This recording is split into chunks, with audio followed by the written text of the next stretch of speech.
Stand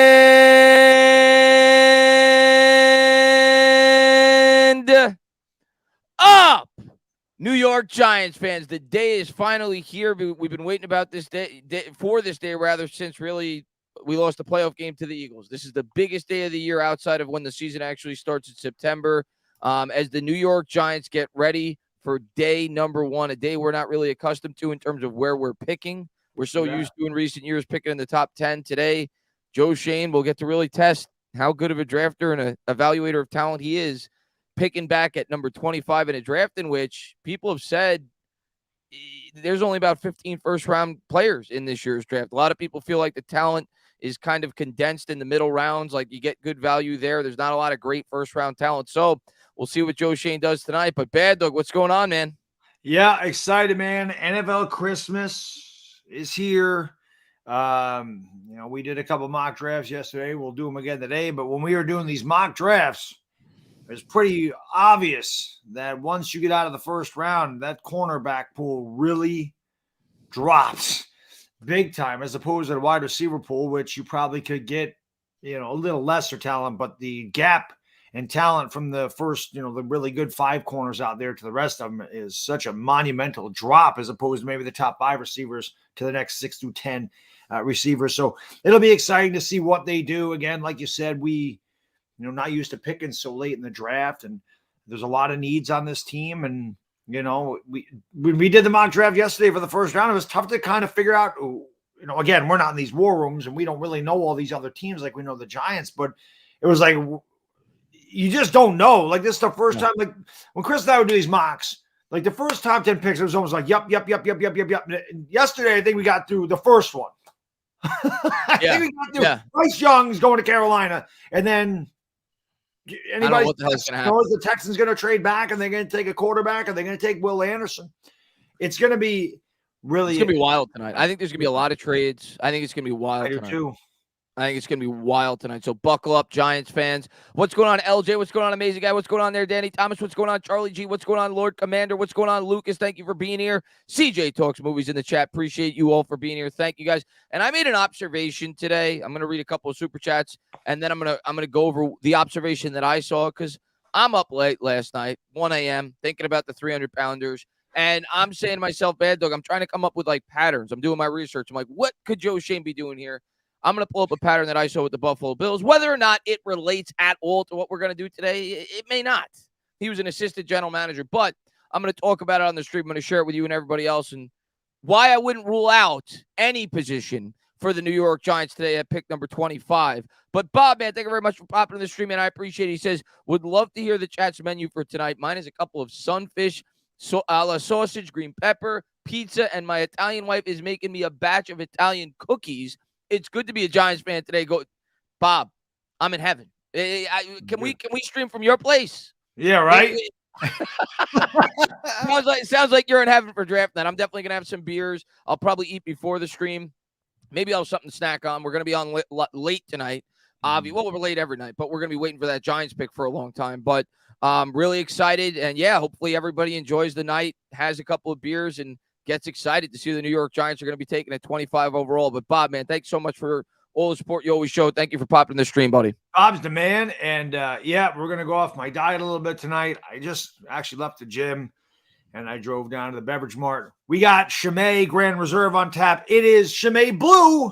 I think it's perfect for Big Blue. As far as dinner goes, well, that's just going to be chicken. That's just what I eat. I live on freaking chicken. So that's what we're going to do there. But I also want to point out that Bob said, let me bring this up if I can. He says, a sausage and green pepper pizza. You notice there's no pineapple on Bob. Thank you for that, Bob. Thank you for that. Good job, Bob. Good job. Yeah, because if it was pineapple, I'm not coming over. If you're getting pineapple. But appreciate you for being here, Bob. He says he's got the Pepsi Zero as well. My man, Bob. Let's go. Ty Herkley says, yo, it's my birthday. Well, happy birthday. Thanks so much for all the support you always show. Happy birthday. Hopefully you get your wish tonight. Joe will give me the best gift. Listen, I'm going to trust Joe. No matter what we do tonight, I'm going to trust Joe. Outside of taking a quarterback. We take a quarterback, I'm going to need a new television. But outside of that, I'm going to trust Joe. I'm going to trust his vision. And because so far he's definitely shown that he's competent. He did a damn good job last year. Obviously, Dable did a great job coaching the players, and looking forward to the further development of this football team, and it starts tonight. I see Otis the Cow right away. Bumper pool first round. Bumper is going to be if we're live on day 3 and we're all worn out from a long weekend. And I say it all the time. This is my Mrs. Baddog's favorite weekend because I'm Chris's problem for the next 3 days. If we get bumper pool the 7th, the Giants fan base is going to go crazy. You just know it. You just know.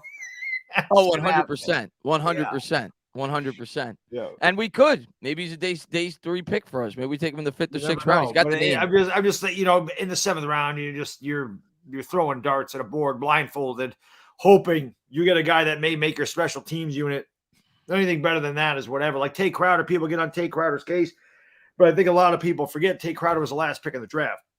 The fact that the guy ended up being an NFL starter shows you 2 things. Number 1, that was pretty good talent in the 7th round. Number 2, it tells you how shallow we were on talent at the linebacker spot. You take it for what it was, but that's what you're looking for in the 7th round. If you get any guy that can make your roster and actually contribute, and Tate Crowder did contribute. I mean, he had his problems, but again, the guy was Mr. Irrelevant. Mr. Irrelevant. Yeah, you don't the expect fact that he made the NFL team, became a starter, and actually did have some nice moments for us. That's what you're looking for. If you get anything more than that, I mean, that's pure shit luck. It's really what it is. Yeah, 100%. Andrew says, what are y'all eating tonight for the draft? Probably nothing on stream, probably, Andrew. Maybe I'll snack on something off camera.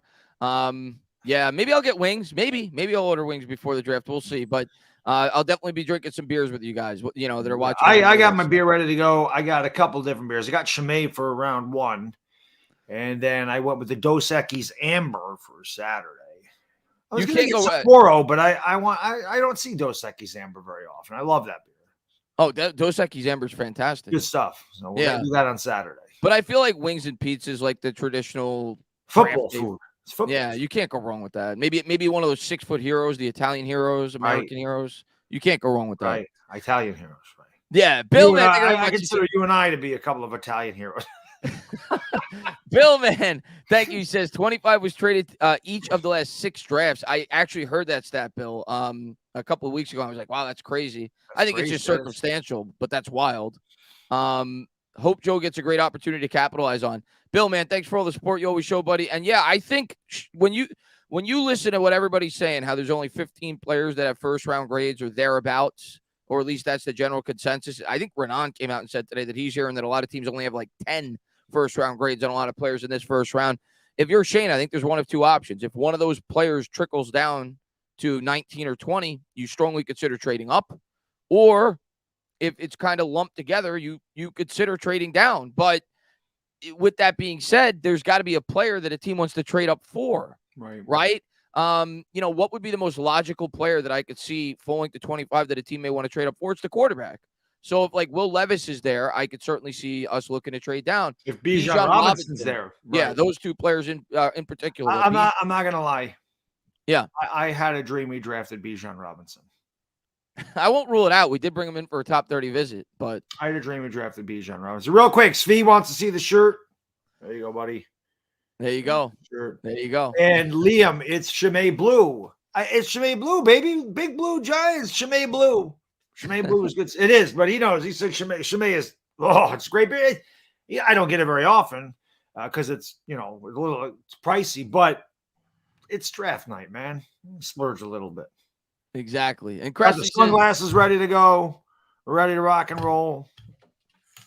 Cresty says, honestly, it's more fun drafting late because you get to see some players fall and you don't know if we will trade up or not. I'm pumped. Yeah, I mean, Cresty, that's part of the fun of it, the anticipation, right? When you're picking 5th or 7th, you pretty much know going in that, you're going to draft one of these 5 or 6, 3, 4, 5 players before the draft tonight.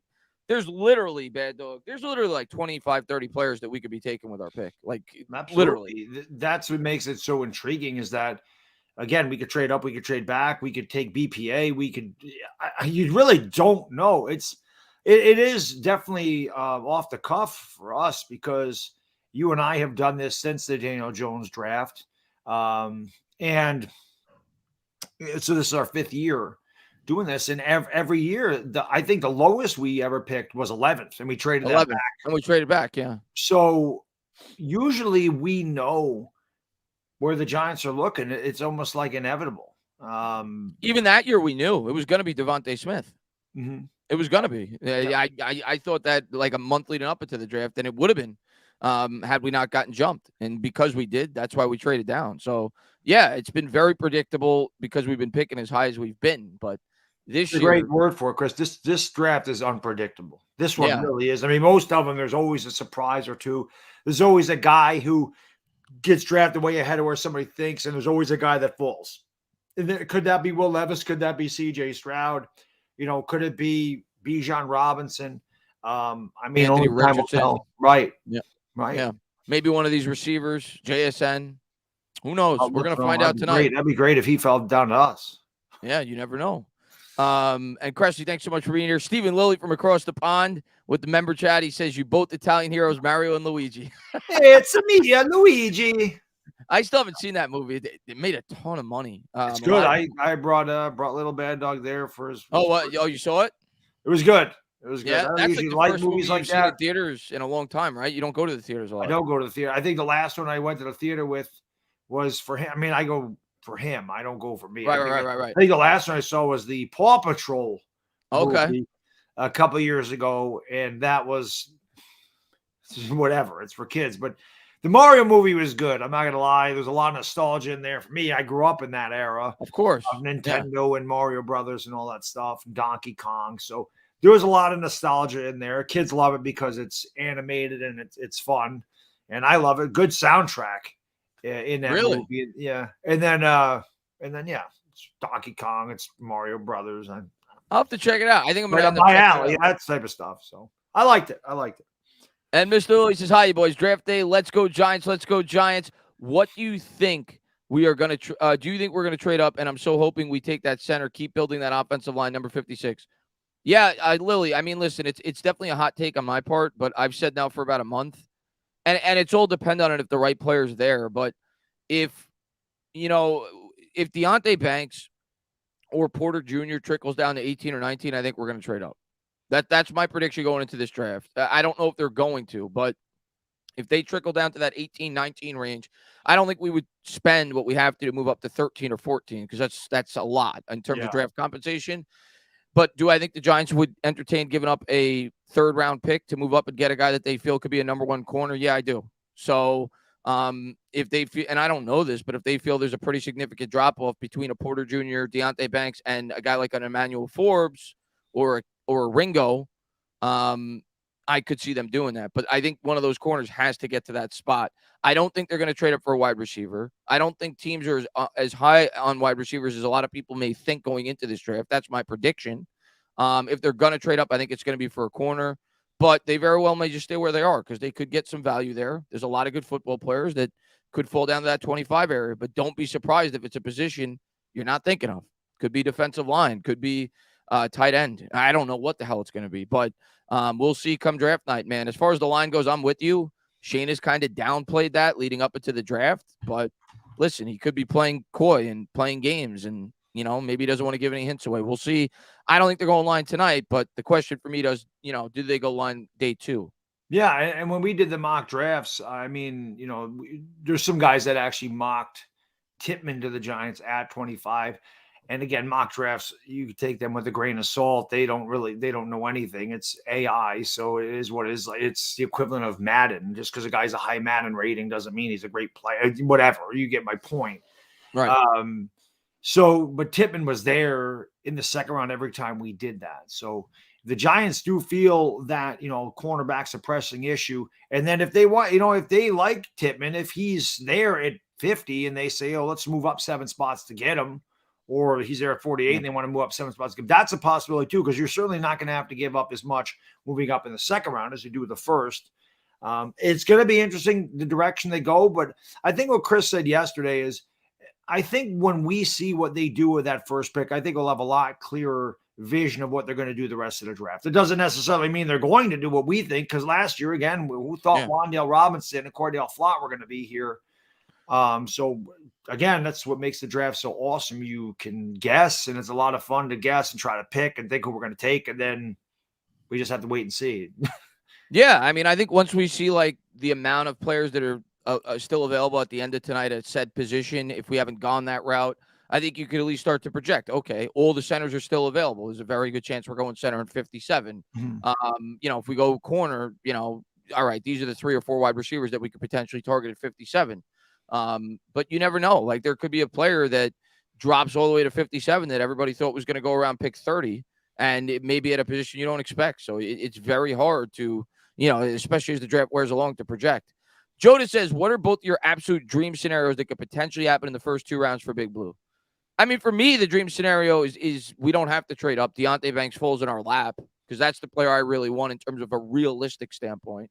Deontay Banks falls in our lap at 25, and at 57, John Michael Schmitz drops. Like that. That to me is the dream scenario. You end up with Banks and a guy that many feels the number 1 center in this year's draft class at 57. Do I think that'll happen? No. I think Schmitz is going to go a lot earlier than a lot of people think, but that would be my dream scenario. You end up with your number 1 corner, you get your center out of the way, and then I think there's like a good amount of wide receivers that you could take, with that 3rd pick at pick 89. I think there's going to be quality receivers there. So that would be my dream top 2.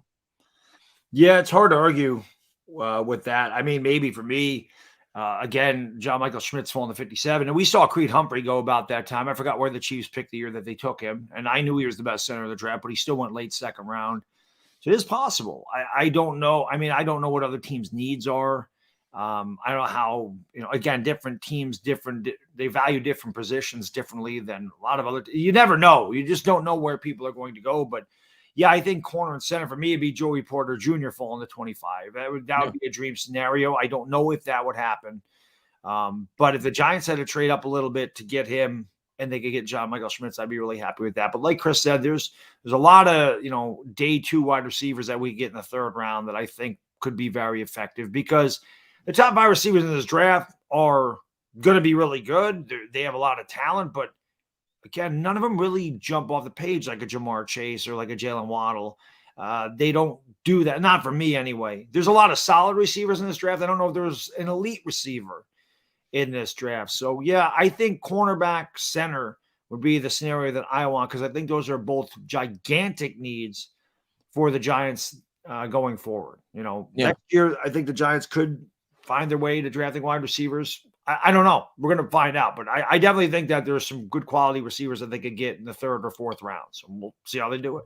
Yeah, I don't know who it'll be. I mean, we'll go over some of the options as we do a mock draft, I'm sure, before the end of the stream, but Mingo, perhaps. I'm hearing that they're really interested in Mingo, though. You've heard that now the last couple of days. I could definitely see us targeting him in the 2nd round. I'm leaning that that's a very strong possibility. We could go Mingo in the 2nd round, but we'll worry about the 1st round first. And one of those guys. Yeah. And Manny, what's going on, man? We draw charges and we set picks. Go New York, go New York, go. What's up, Manny, man? Thanks for popping to the stream. Yeah, man, listen, the Knicks defense in that series was incredible.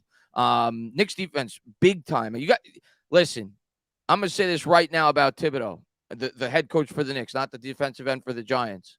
That guy takes a lot of crap. He did a damn good job this year. And people talk, and I understand it. I think he learned and he grew as a head coach because he did make adjustments. He did start to play the young players a lot more, and that team plays defense for that guy, man. Jalen Brunson draws more charges than almost anybody in the league. Yeah, man, the Knicks defense in the 1st round series against the Cavs was incredible. The job they did on Donovan Mitchell, great 1st round series for the Knicks. That's the way they used to do it. It's the way they used to win. I mean, when's the last time you had a head coach take the Knicks to 2 playoff series? This is the first playoff series the Knicks have won since 2012, 2013. Yeah. And before that, they hadn't won one since 2000. This is rarefied air for the Knicks in the last 23 years. And they're going to beat the Heat. I don't know. I'm not ruling out the Heat. The Heat are tough, but it's going to be a good series. It's going to be a good series. You stop Jimmy Butler, that team's got nothing. The hell with Bam Adebayo, the hell with Tyler Hero. I can't stand them. So the Knicks are going to beat them. But it will be a really good series because, again, that's a throwback to the late 90s. Yeah.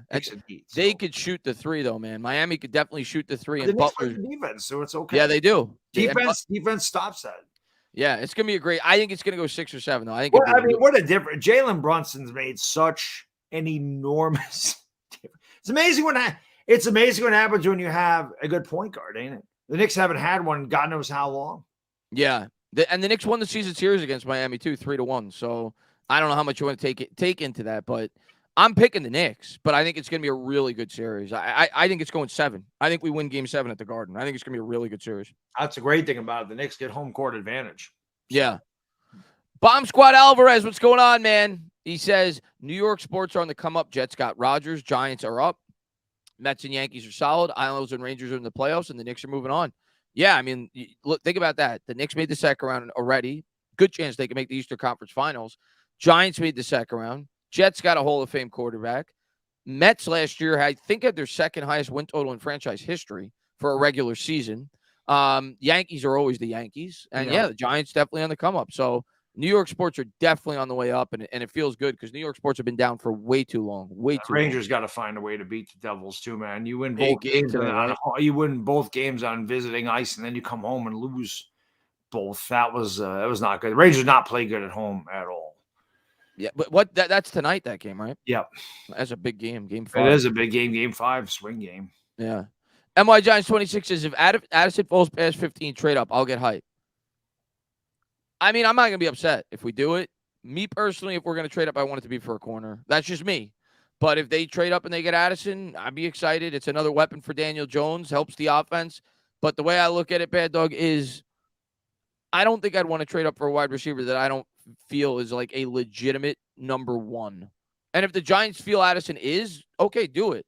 But I think most people don't feel like there's like a legitimate number 1 wide receiver in this draft. Right. I know. So if that's the case, I'd rather just stay at 25 and hope he falls. I mean, that if Jordan Addison falls in their lap, I like Jordan Addison a lot.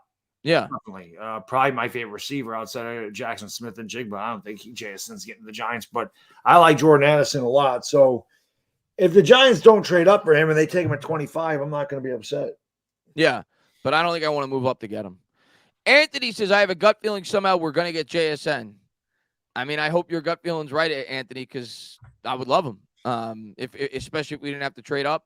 My gut feeling says he goes in the top 12 picks. I think he's going to end up going to Houston if I had to guess at pick 12, but we'll see tonight. It's going to be fun. It's going to be interesting, and we don't know going in, right? It's a complete crapshoot. We're all guessing at this point.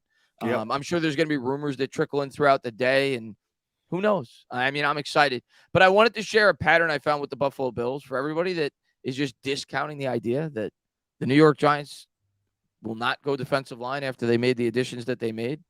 Look at the Buffalo Bills draft history. When Joe Shane took over. 2018, he gets there. They take Josh Allen, right? Quarterback.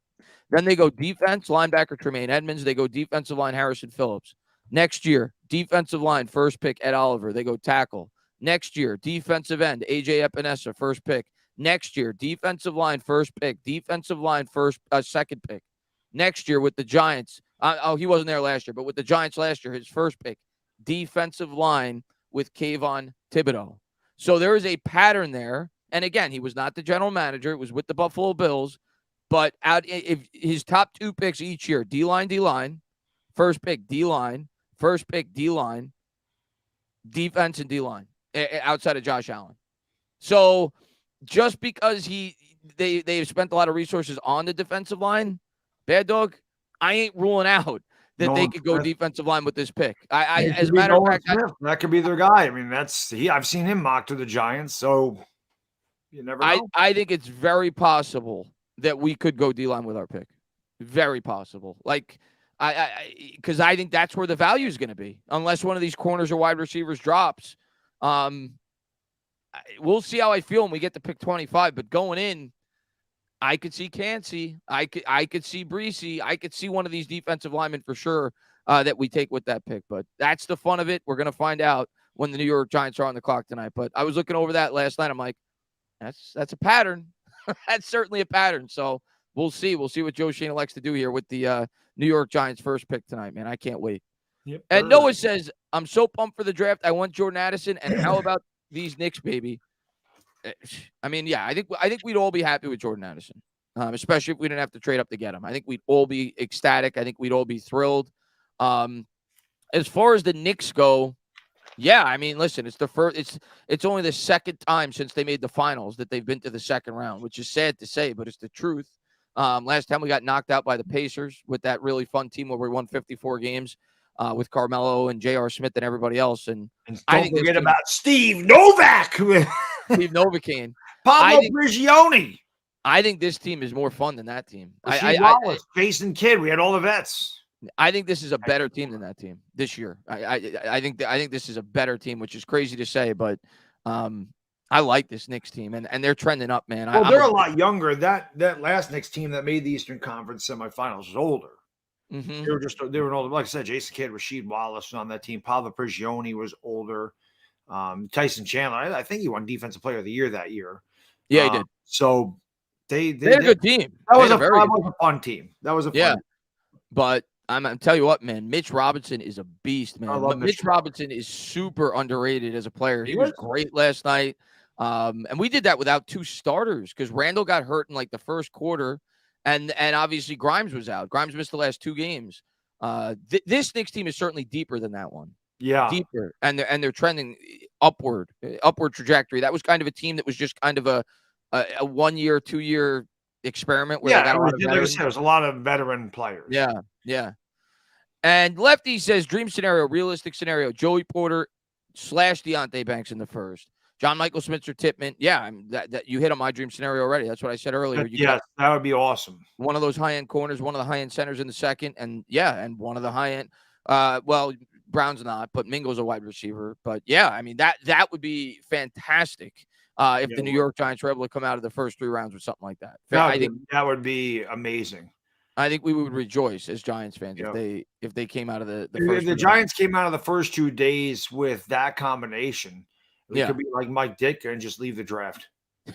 Like he did when he traded for Ricky Williams. Yeah. And I hate Sam says, Chris, did you see the Jordan Addison say he wants to play for the Giants? Yeah, I did. That doesn't mean anything, though. I mean, he's got to be there. He can want to play early once, but if, the Baltimore Ravens want him, he ain't getting to us unless we trade up. Right.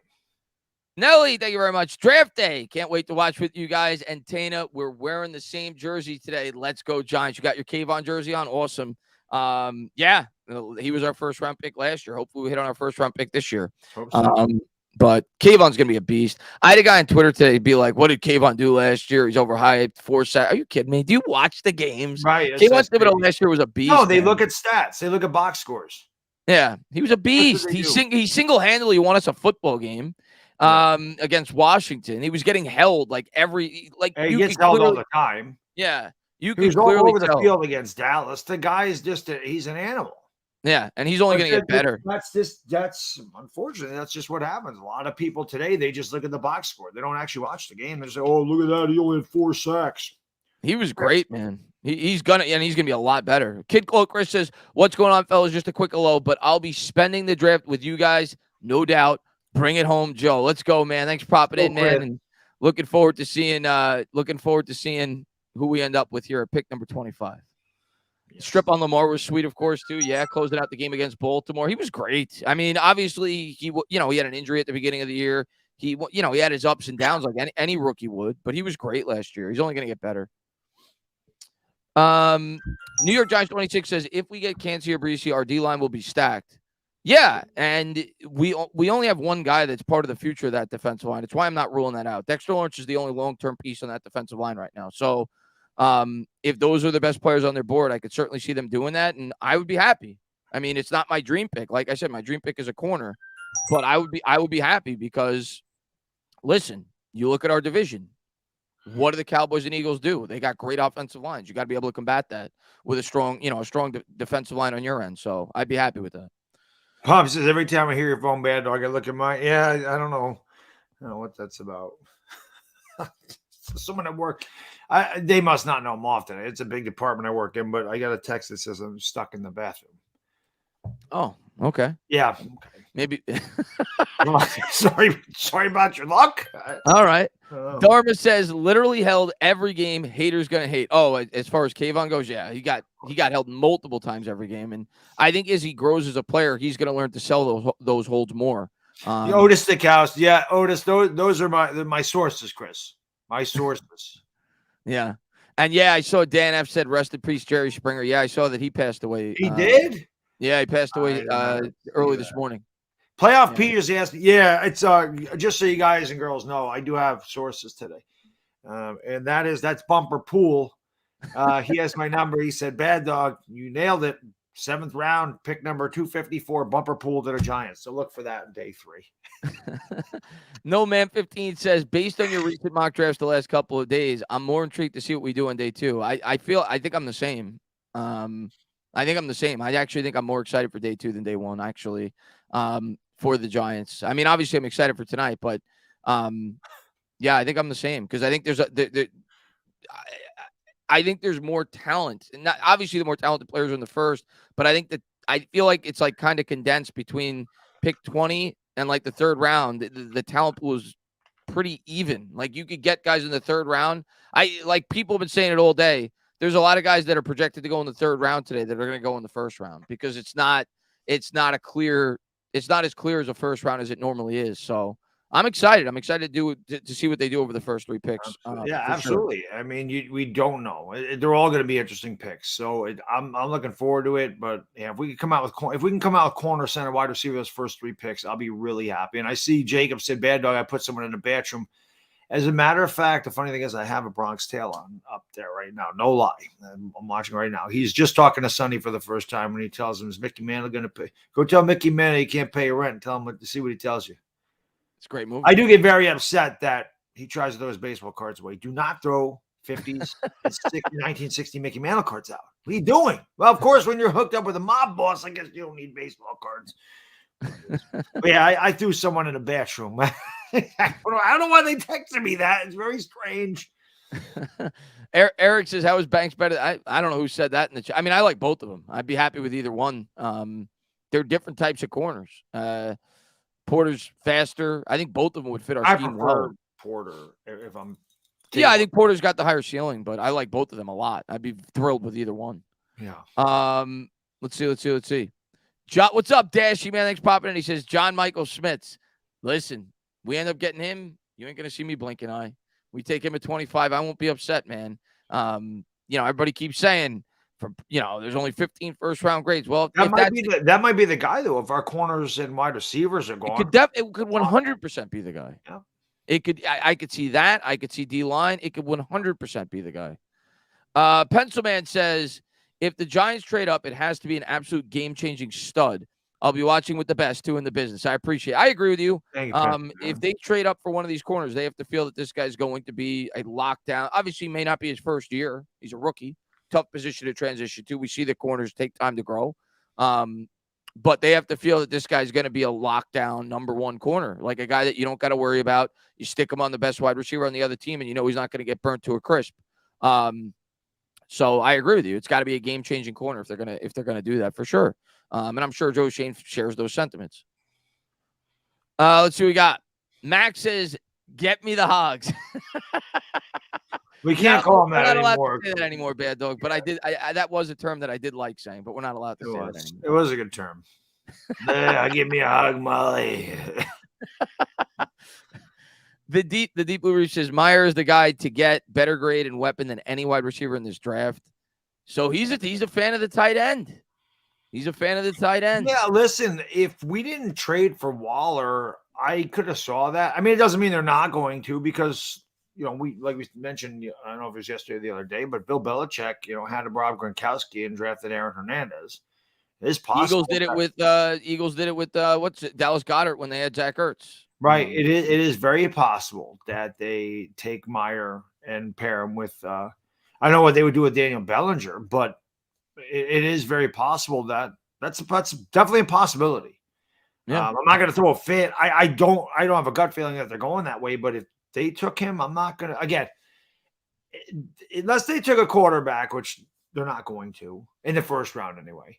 In the 7th round, Stetson Bennett, he's going to be a giant. Or like I said, if Max Duggan's there, go just take him as a backup. Right. Duggan. But if they took Bijan Robinson, I wouldn't be happy because to me that's saying you're not keeping Saquon. That's the way I would look at that. If they actually drafted Bijan Robinson, which like I said, I dreamt that they did. It would spell the end of Saquon Barkley to me. I don't know why you would waste a first round or not. I agree. I agree with that. I think if we We wouldn't trade him tonight because right now Barkley's not under contract. He hasn't signed the tag. Yep. But I would think he would shortly sign the tag and we would trade him if we were to draft Bijan Robinson. But I don't see it happening. I don't think we're going to do it. Yep. Jonathan says, do you think any big names get traded tonight? Yes. And do you honestly see Saquon on the team come September? Also, yes. What name it is, I don't know. Might not come tonight, might come tomorrow. But yes, I think there will be some players traded. DeAndre Hopkins, I think, is going to be traded.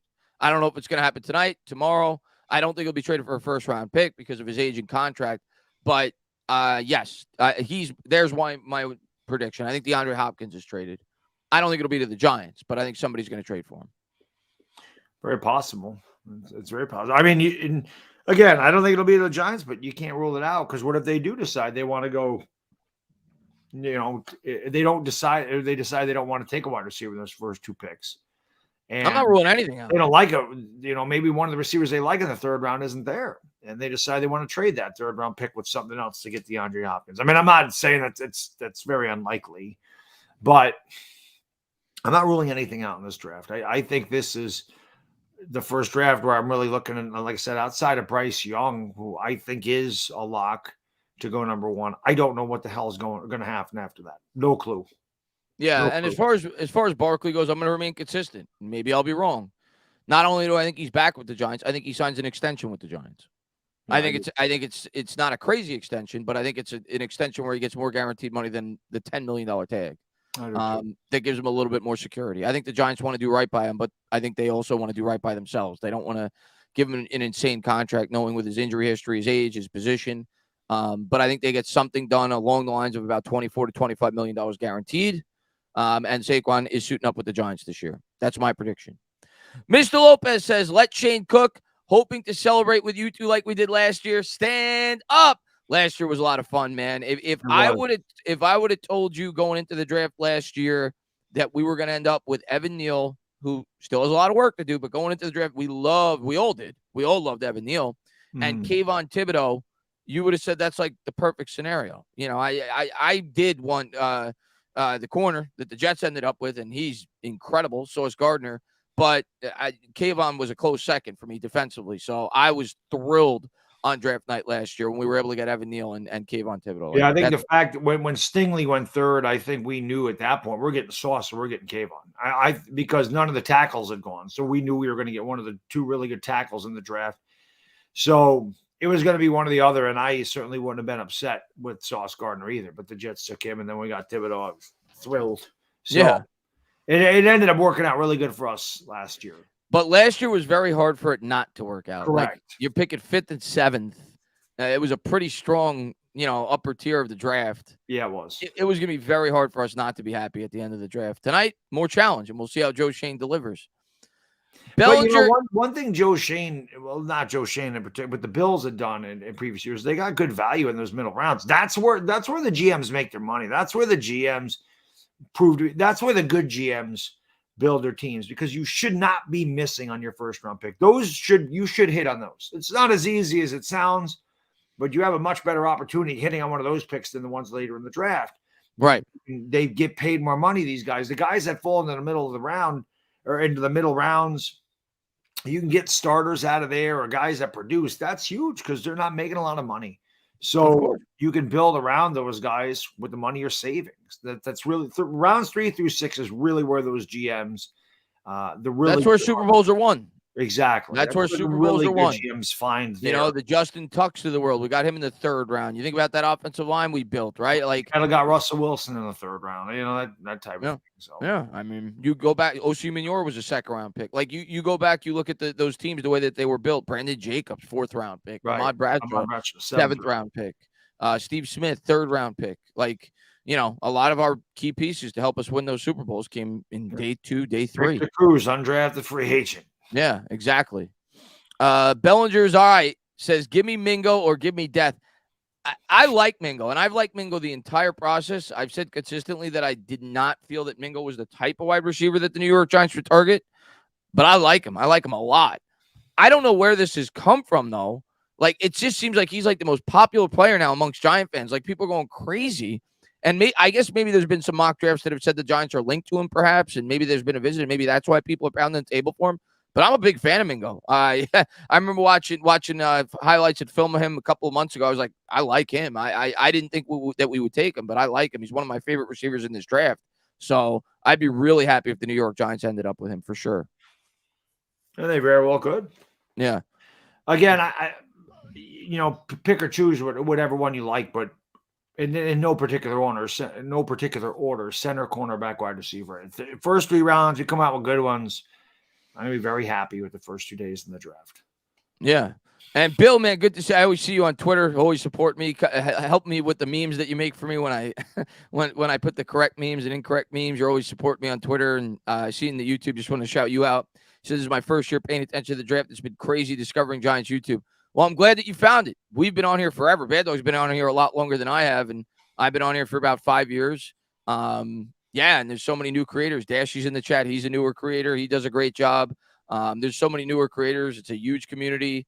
Yeah, and I didn't realize when I first started, like, yeah, people come here to, get sports opinions just as much as they do when they go to ESPN or on the radio, because you're getting it from a fan's perspective. You're getting it from somebody that actually cares and watches the team, as opposed to somebody like Stephen A. Smith, for example, who doesn't really watch the Giants and he'll just throw out hot takes. I don't think Stephen A. Smith really watches sports. Yeah. I don't. I really don't. Yeah. I really don't. But yeah, it's amazing how much YouTube, in a sense, the sports community has grown in the last 5 years. And that was one thing about Giants content creators that I always loved and respected, is that this team was so crappy for so many years. They were the worst team in football over the last 5 years with the Jets. The Jets and Giants, 2017 through 2021, won 22 games combined. They were tied for the worst. But yeah, the Giants fan base and the content creators kept growing and growing. It's easy. And I talk about this with the Eagles. You saw that Eagle fan base. And I've been here. My content was way different. As some of you that followed me before 2017, it was way different. The sporting community was way different on YouTube. There were no Eagle fans here. None. There was like 5. And now there's like 1,000 because they won a Super Bowl. And then they all decided to show their face. Meanwhile, the Giants fans had to eat a lot of crap sandwiches for years with such embarrassing teams. And we weren't even competing. There was one game.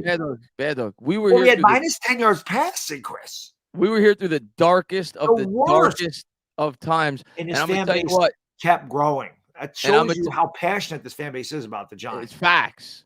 But I'm going to tell you what's going to happen when this team gets good, and we're starting to get good. You're going to see a lot more Giants content creators too, because it's a lot easier to talk about this team when they're good. Like, anybody can come on here when they're good and talk about the team. I'm saying it's easy. When the team is winning 4 games and picking second overall, it's a lot harder. Right.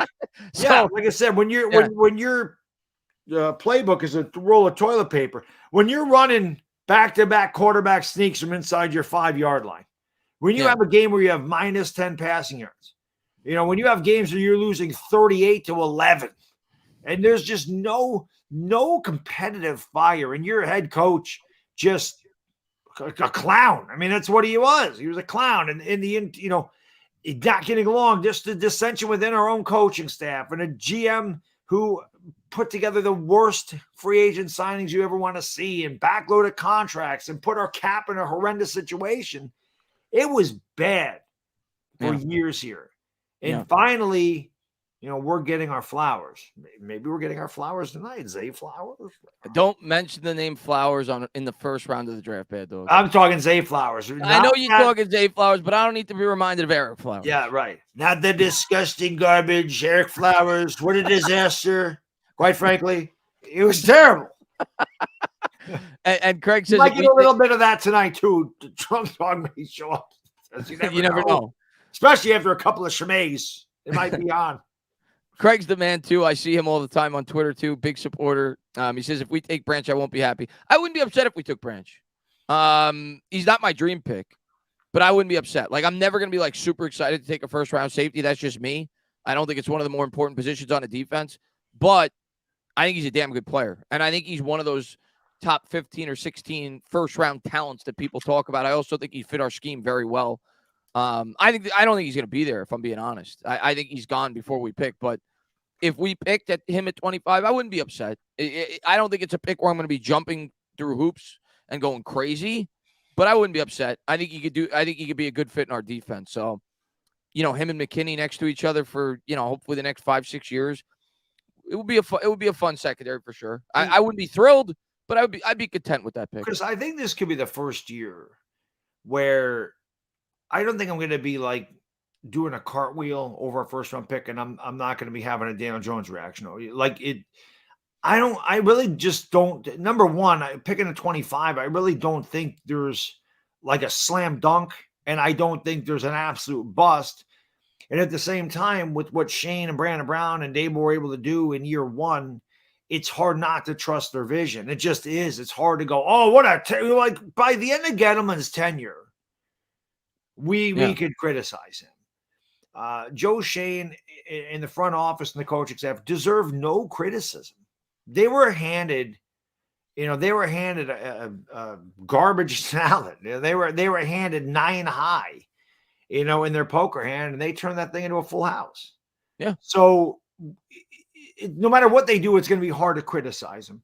When you have a pattern of failure like Gettleman did, it becomes easy to criticize. Yeah. A good pick, it becomes easy to criticize because you're like, the guy's done nothing right. Why is it all of a sudden this going to change? They've given us zero reason to doubt them. They've told us everything they were going to do. They have not lied about anything.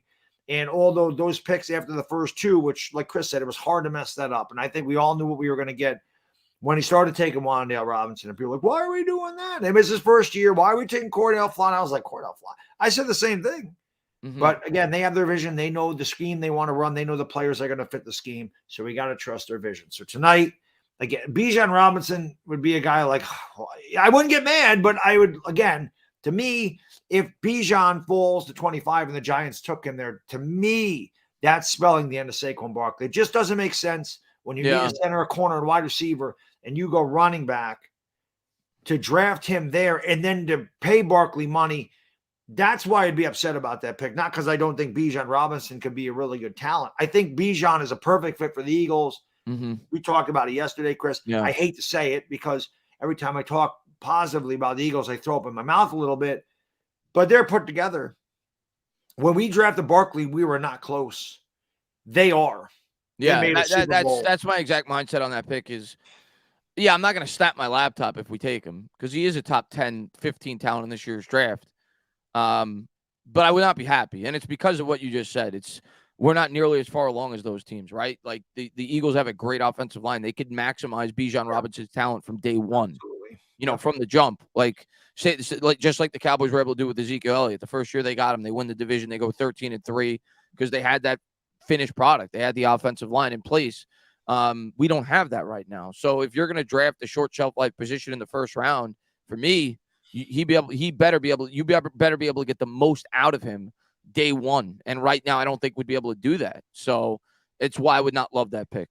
Yeah. But I saw Survivor Sam donate $2. Then I saw him in the chat say that this is what he wanted to ask Sam, and I appreciate the support. He says, which position do you guys feel is more important on the O-line? We all know that the tackles protect the quarterback primarily, but do you feel the center means as much or more overall?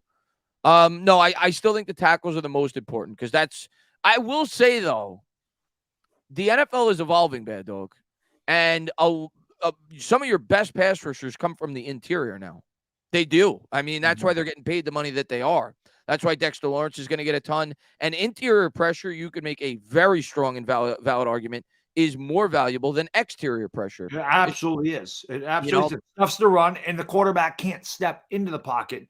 Yeah. He has to roll to one side or the other, which cuts half the field off. Yeah, they can step up in the pocket with a good edge rush. I mean, if an edge rusher gets there right away, he's done. But when we beat Tom Brady, Chris, it was pressure up the middle. It was Justin Tuck. He couldn't step into that pocket. He couldn't step into his throws, and Brady's not mobile. So he was done for. He couldn't step up there. He's not going to run around. Quarterback doesn't need to be mobile to step up and throw. They feel that rush. They just step up in the pocket. They still have a pocket. If the pressure is coming from around the sides, that quarterback still has a pocket. When that pocket collapses, it makes it almost impossible for the quarterback to succeed. So, yes, you're right. Yeah, NFL I obviously the left tackle is still the most important because that's the blind side. Yeah. Quarterback can't see that pressure coming, right? You could maybe feel it, but you can't see it. So I think you could at least make an argument that center is at least close to equally as important as the right tackle. I would still have right tackle above it, but center to me is clearly the third most important, and it is very important on an offensive line. It is very important. It's the quarterback center exchange. He's the guy that kind of reads out the coverages. So if you have a really good center, it goes a long way. You look at what Kelsey's able to do for that Philadelphia Eagles team. But left tackle is still definitely the most important. But interior offensive line is very important. The argument that people make, though, is you could get value at that position traditionally in the draft. But the NFL evolves, right? Who knows? In 5-6 years, centers may be viewed a lot more, valuable than they are today. I mean, the last two drafts, I wanted centers. I wanted Creed Humphrey. I wanted Tyler Linderbaum. Those are two guys I wanted. So I was dreaming about the 300-pound men the last couple of years. But if they go John Michael Schmitz 25, I'm not going to be upset about it at all, because at the end of the day, I've said this a million times, you don't need a superstar running back. You need a superstar running game. Matt Bradshaw was not a superstar. Brandon Jacobs wasn't, but we had Derek Ward was not, but we had the best running game in football because of the offensive line. And Eli Manning was not a runner. Daniel Jones can run. Right. If you're, again, I hate having to bring up the Eagles, but they're freaking good. I mean, I don't know what else to say. Yeah, I can't even talk trash. They're a good team. I can make fun of them, but at the end of the day, it's a good team. And I just go back to look at what they did. Jalen Hurts just here. It didn't matter who the hell was back there. He's like, okay, Hut, there you go. And then he would turn around, and the offensive line is 10 yards down the field pushing our guys.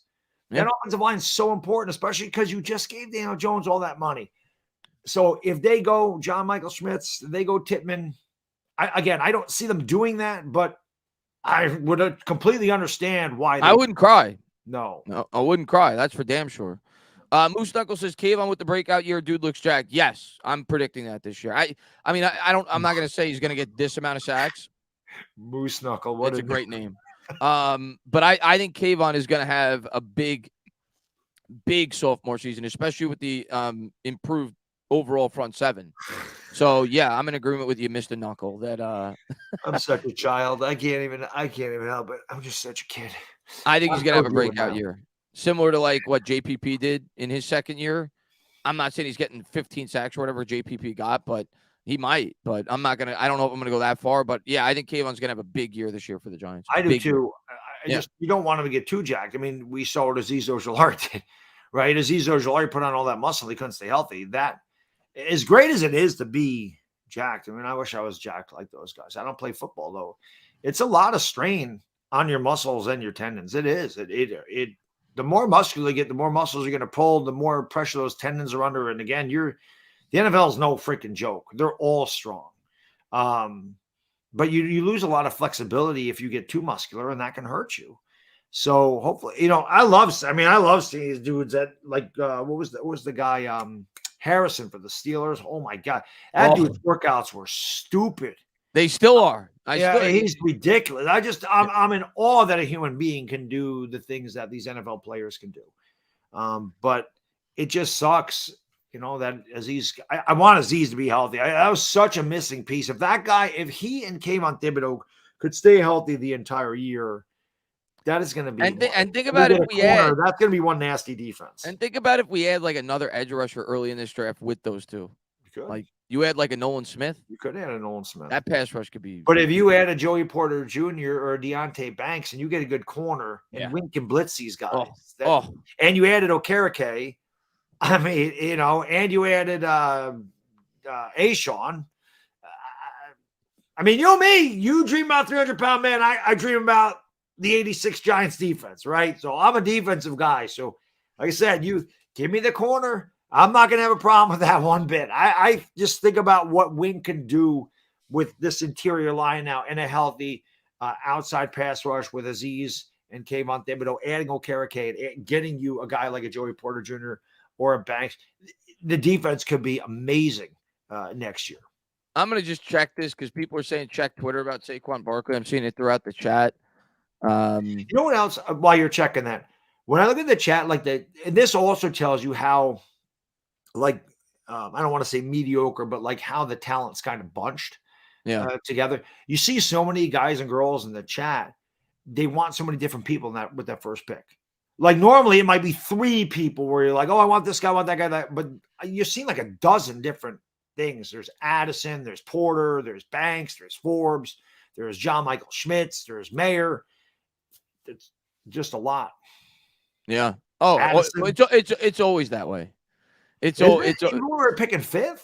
Well, maybe not when we're 5th. That's what I'm saying. Like, yeah. I don't see anything about what they're talking about. Barkley sold his house, and I don't see anything about that. But I'm not saying it's not there, but I don't see it. But Bear, thank you very much, man. He says, if we were to trade our pick, do you think we're more likely to trade down to get more picks or trade up for a certain player? Yeah, Bear. I mean, I think it's circumstantial. I said it earlier in the stream, Bear. I think both situations are very much on the table because it's just common sense. Like, all you keep hearing about in this first round is there's like 12 to 15 first-round talents. So, if you're the Giants and one of those 12 to 15 first-round talents is there at 19, I think you have to, especially if it's a player that you really like and it's an important position that you need, like a corner, I think you have to strongly consider it, you know? So, especially because the talent seems to drop off in the second half of that first round. But by the same token, if they're not there and the value is kind of condensed at the back end of the first round all the way up until the back end of the second round, well, if you can trade out of that pick, that's great. But then the question you have to ask yourself, Bear, is there a player there worth a team trading up for? You know, it's easy to say, well, they should trade back, but a team has to want to trade up. And then you ask yourself, well, what would be the most likely scenario for that to happen? And I think it's a quarterback. I think if a guy like Will Levis were to drop, or Hendon Hooker, maybe, if a team really liked Hendon Hooker and they wanted to trade up from the back end of the second round, I think that's the most likely scenario where we'd be able to trade out of the pick. But everybody says, well, just trade out. There's not a lot of talent there. But if there's not a lot of talent there, what's going to make teams want to trade up if they feel like that there's kind of a lot of talent scrunched together between picks 25 and 45, right? So that's the dilemma there with the trade down scenario. There has to be a reason for a team to really want to trade up. How about this? I just, maybe this was an hour ago. I just know I was looking for Saquon. This says Insider has Giants making first round pick that would infuriate Saquon Barkley. Let me know in the chat, or Chris, if this would infuriate you. Gibbs. That's what I heard today too. Would that infuriate me? Yeah, I'd be pissed. And I love him as a player, by the way. Love him. Like, he's a really good player. Great pass catcher out of the backfield. Explosive running back. Well, listen, Alabama produces running backs like who knows what. He's a great pass catcher. Like, he's like, Jahmyr Gibbs is he's awesome. Like, he has like receiver skills at the running back position. He's ridiculous. But I would hate that pick.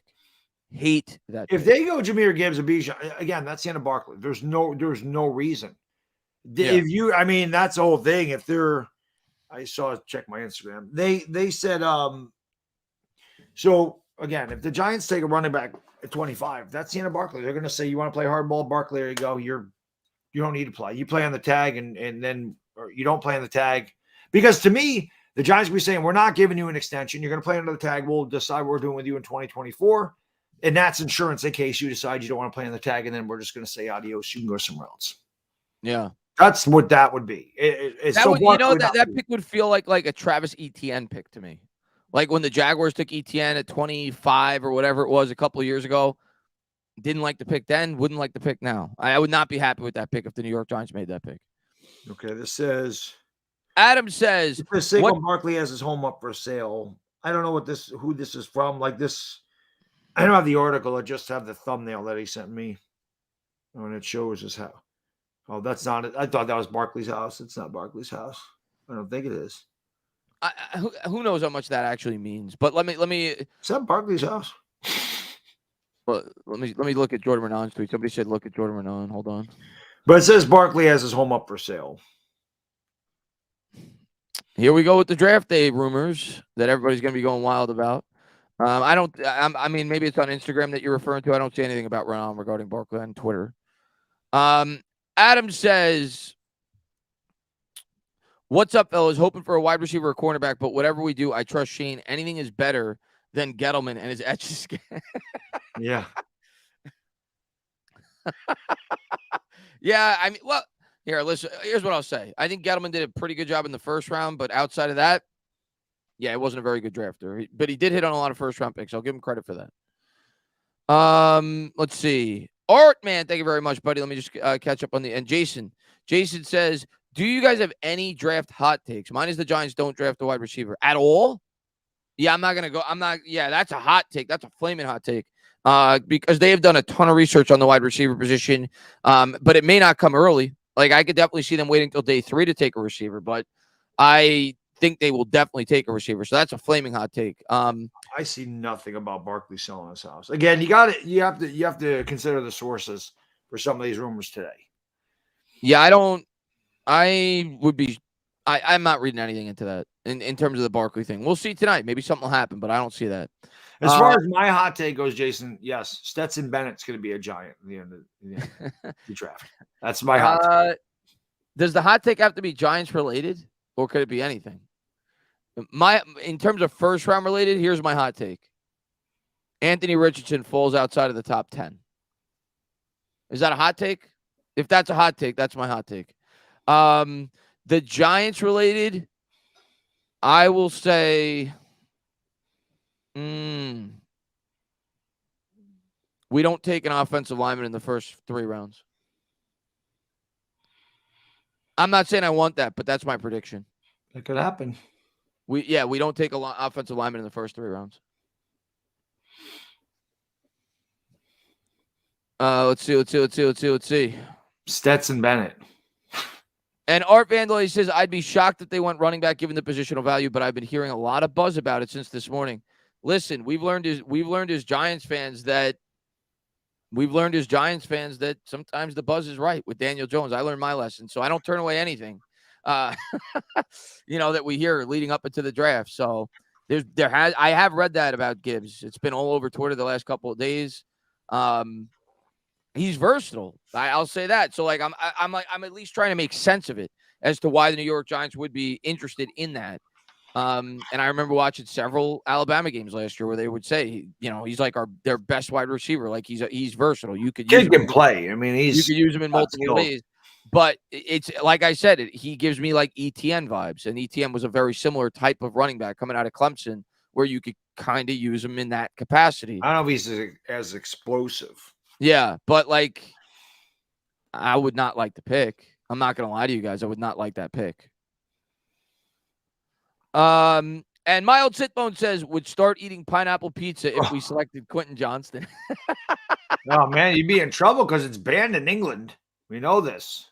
No, amazing guy. He can't be a wide receiver, but he's a very good pass catcher out of the backfield. Like, he's a good route runner. He has wide receiver skills, but he's got wide receiver skills. Yeah. But yeah, I don't think you got to worry about Quentin Johnston, and I would not be upset if we drafted him. But I don't think you have to worry about him. I don't think he fits our scheme personally. I would be pretty surprised if we drafted him, even if he was there at 25. I don't think we'll be taking him. I'd be surprised. I don't think you got to worry about him. Let's see. And Connor says, who do you two want at 25? Deontay Banks. That's who I want. Or Porter, but. I want one of those guys to somehow fall to us. That's what I want. I don't know if that's realistic, but yeah, I'm hoping one of those guys trickles down to us at 25. That's the same thing here. I want the corner. Because we should start doing our mock drafts here because we got to do that Eagles one for sure. Yeah. Let's do that. But when Chris and I did these mocks yesterday, just you look at the drop off from like the best 5 corners to the corners 6 through 10, as opposed to the drop off from 1 through 5 receivers, the 6 through 10 receivers. I think the Giants can get they can get a pretty decent wide receiver in the second round. It's going to be hard to match the talent of the top 5 corners in this draft. So I want corner, whether it's Banks, Forbes, Joey Porter Jr., Keely Ringo. I want them to get somebody at that position, just because. I just think of what Wink Martindale's, what his defense could be with a good cornerback to go alongside Adoree Jackson. Okay, so here's the Renan tweet, by the way. Oh, I saw this tweet, Bonds, but yeah, it wasn't. Yeah, okay. So this is what Renan said earlier today. Giants appear to be targeting mid-round running back, likelihood day 2 or early day 3. guess higher is possible depending on the board. Some options are Tank Bigsby, Keandre Miller, Chase Brown, and Tyjae Spears.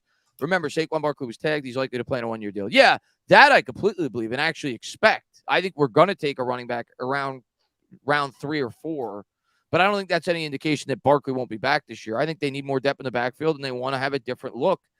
Spears is a guy I could definitely see them taking. I like him a lot, and we brought him in for a top 30 visit. And Keandre Miller is another guy I really like out of TCU, who's kind of a more between the tackles runner. So out of those 4 guys there, those are the 2 I'd prefer. But I definitely could see us taking a running back at pick 89 or even pick 128. But I don't think we'll take one in the first 2 picks, or at least I'm not expecting to. So that wasn't really a shocker to me when I read that. And what do I think about Rashawn Johnson? I think that's the backup running back on Texas, right? If I'm not mistaken. He's a downhill runner. He's a hard runner. I actually watched him because I went on a show earlier this week where we talked specifically about the running back position. There's nothing flashy about him. I think he probably projects to be a backup running back in the NFL, but definitely a guy that could give you maybe, 6 to 10 carries out of the backfield. He's a tough runner. Nothing, that wows you about him, but he's a solid running back. Definitely a guy that could go day 3. He's going to go day 3, but we could potentially be interested in. Eddie, what's going on, man? If we traded back, who makes sense as a partner? Let me look at the draft board. That's a good question. Hold on. Let me look at the draft board. Someone said Stetson Bennett's going to be a bust. Stetson Bennett ain't going to be any good. He might not be in the NFL. I'm just saying that's my hot take. I think the Giants are going to take a quarterback late in the draft, but if it's going to be a hot take, Stetson Bennett's going to be a hot take because it's just not something you expect to happen. That's what a hot take is, something that's unlikely that you try to nail. That's my hot take. But when we did the draft yesterday, if Max Duggan is there in the late 6th round, I would take Max Duggan in the late 6th round as a backup to Daniel Jones. All right, so just looking at the draft board, Baddog, in terms of – because like I said earlier, I think the most realistic way that we'd be able to trade out of our pick is if a team was looking to trade up for a quarterback. Like if Will Levis dropped. So just looking at the 2nd round options, I think the Rams could make sense. They're picking at 36. Stafford's not super young. Right. They could be approaching rebuild stage soon. I don't think they would, but it could happen. Seattle, same thing. Geno Smith's not the long-term answer there. Right, and you would be able to have that guy sit for a year. Yeah. Raiders at 38. I could see that. Carolina's going quarterback, so they're not an option. I would say those 3 teams I just mentioned. I think those are probably the most likely. 36, 37, 38. Rams, Seahawks, Raiders, if I had to make a pick. Because I don't think we would want to trade back much further than that. Right. That's a drop of 10 to 15 picks. Yeah. So that would be my I'm guessing that'd be worth a 2nd round pick if you did the point system. That the Giants get an extra 2nd round pick, like a future second. Future second, probably. Yeah. Yes, probably a future second. Big Blue Shirt says 100% we don't pick at 25, 100% pineapple on pizza. I think we're going to pick at 25 or we're going to trade up. That's my final answer. I don't think we're going to trade back. Lefty says hot takes. 1, if Banks is gone, go Branch. 2, trade up in the 3rd round for Mingo. He gained buzz. Might even have to trade back into the 2nd for him. I don't think Mingo's getting 89, at least from what it seems like. Right. I've heard he's starting to gain some buzz leading up into the draft, so I don't think he's getting to the 3rd round. If we want him, I think we're going to have to take him at 57 or even potentially trade up in the 2nd round. But we'll see. I do like Mingo, though, but I don't think I'd want to trade up for him. If he's there at 57, I'd be happy if we got him. Let's see what we got. I think we're going to trade Barkley. We'll see. We'll see tonight. But Baddog, let's get started. What do you want to do? What do you want to do first? Well, I think we should just focus on the Giants today because the 1st round is kind of okay. That was tough. Let's just focus on the Giants. 6 rounds. Yeah. Because 7 rounds got 3 picks of a bunch of nobodies. So right. Well, let's do it. We're gonna pencil in Bumper Pool in the 7th. One of those drafts. We're gonna pencil him right in. Yeah. But we'll see about Barkley. I don't think we're trading Barkley. I'm sticking with that. I don't think we're trading Barkley. But it could happen. Not ruling anything out. Let's roll. Will Anderson first pick. Interesting. Wow. Yeah. That is interesting. All right. Well, Levis is off the board. So probably not trading back. Look at how long this takes for them to get to us. Normally, Chris, it was like you just click that thing and it was our pick. Yeah, I forgot to hit the fast option, I think. No, I'm just saying, like, it's so long. It's so long. Like, look at all I'm going to go back and change it, actually, because that way, it stops us for a second, but the round 2, 3, 4, 5, 6, it'll go much faster. So let's do that. I forgot to go the fast mode. Fast. Did I pick the Giants? I think I did. 6 rounds. Yeah, Giants. All right, let's do it now. Giants. And let's start. There we go. Now it's going to go faster. Boom, boom, boom, boom, boom. CJ Stroud's still on the board. What the hell? He just went off. Okay. All right. So we're going to stay at 25. I think that's where Branch is going, by the way. I think he's going to go to Alabama. To Jacksonville, rather. All right. So we're on the board. You've got Kincaid. You've got Cansey. You got Breesy. I think this is a very realistic scenario. This could very well I think it is too. And you look at Breesy, you look at Gibbs, you look at Forbes, they're all possible. Yeah. Forbes, yep. Torrance, possible. McDonald, certainly possible.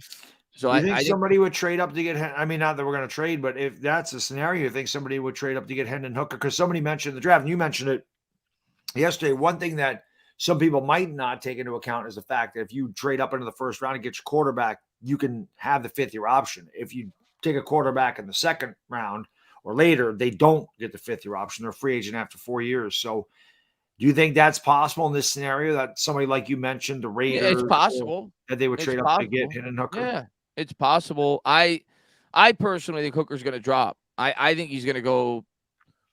I could see Hooker dropping all the way to the 3rd round personally. Yeah. Just because of his injury and his age. And he's not the youngest guy.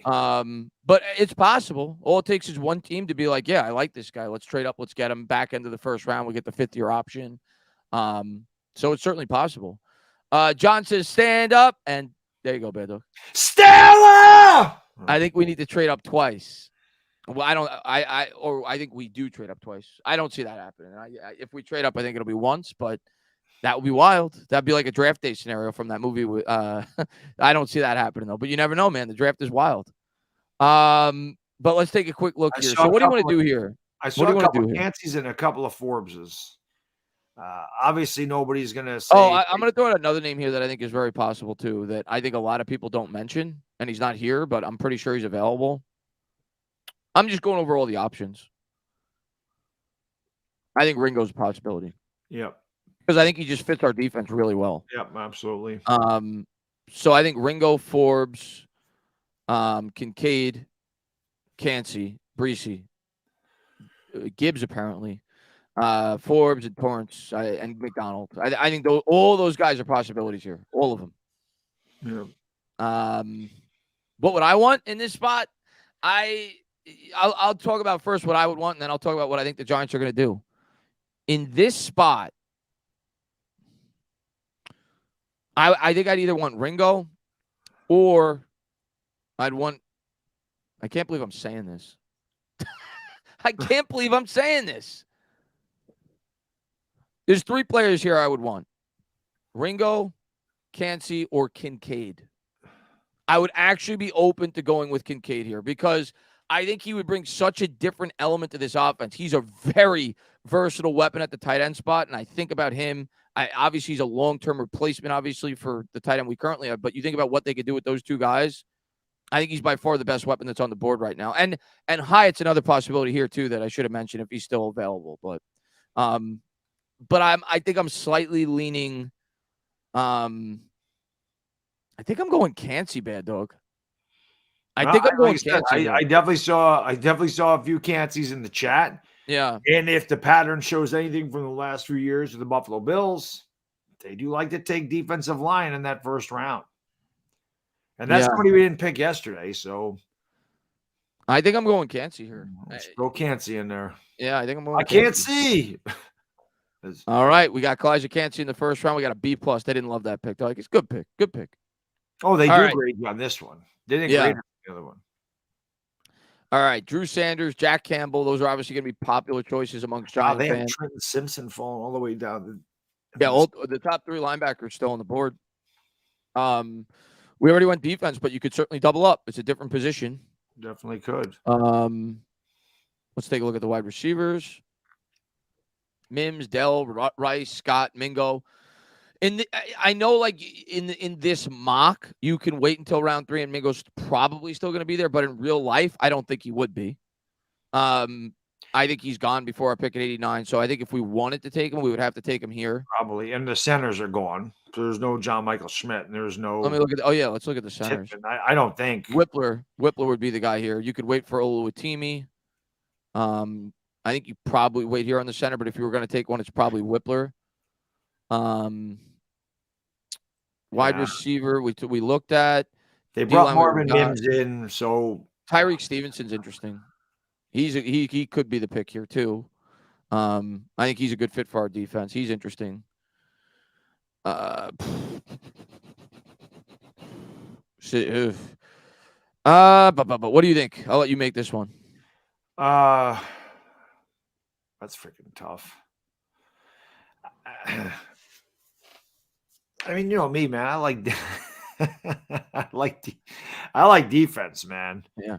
We're still thin at linebacker.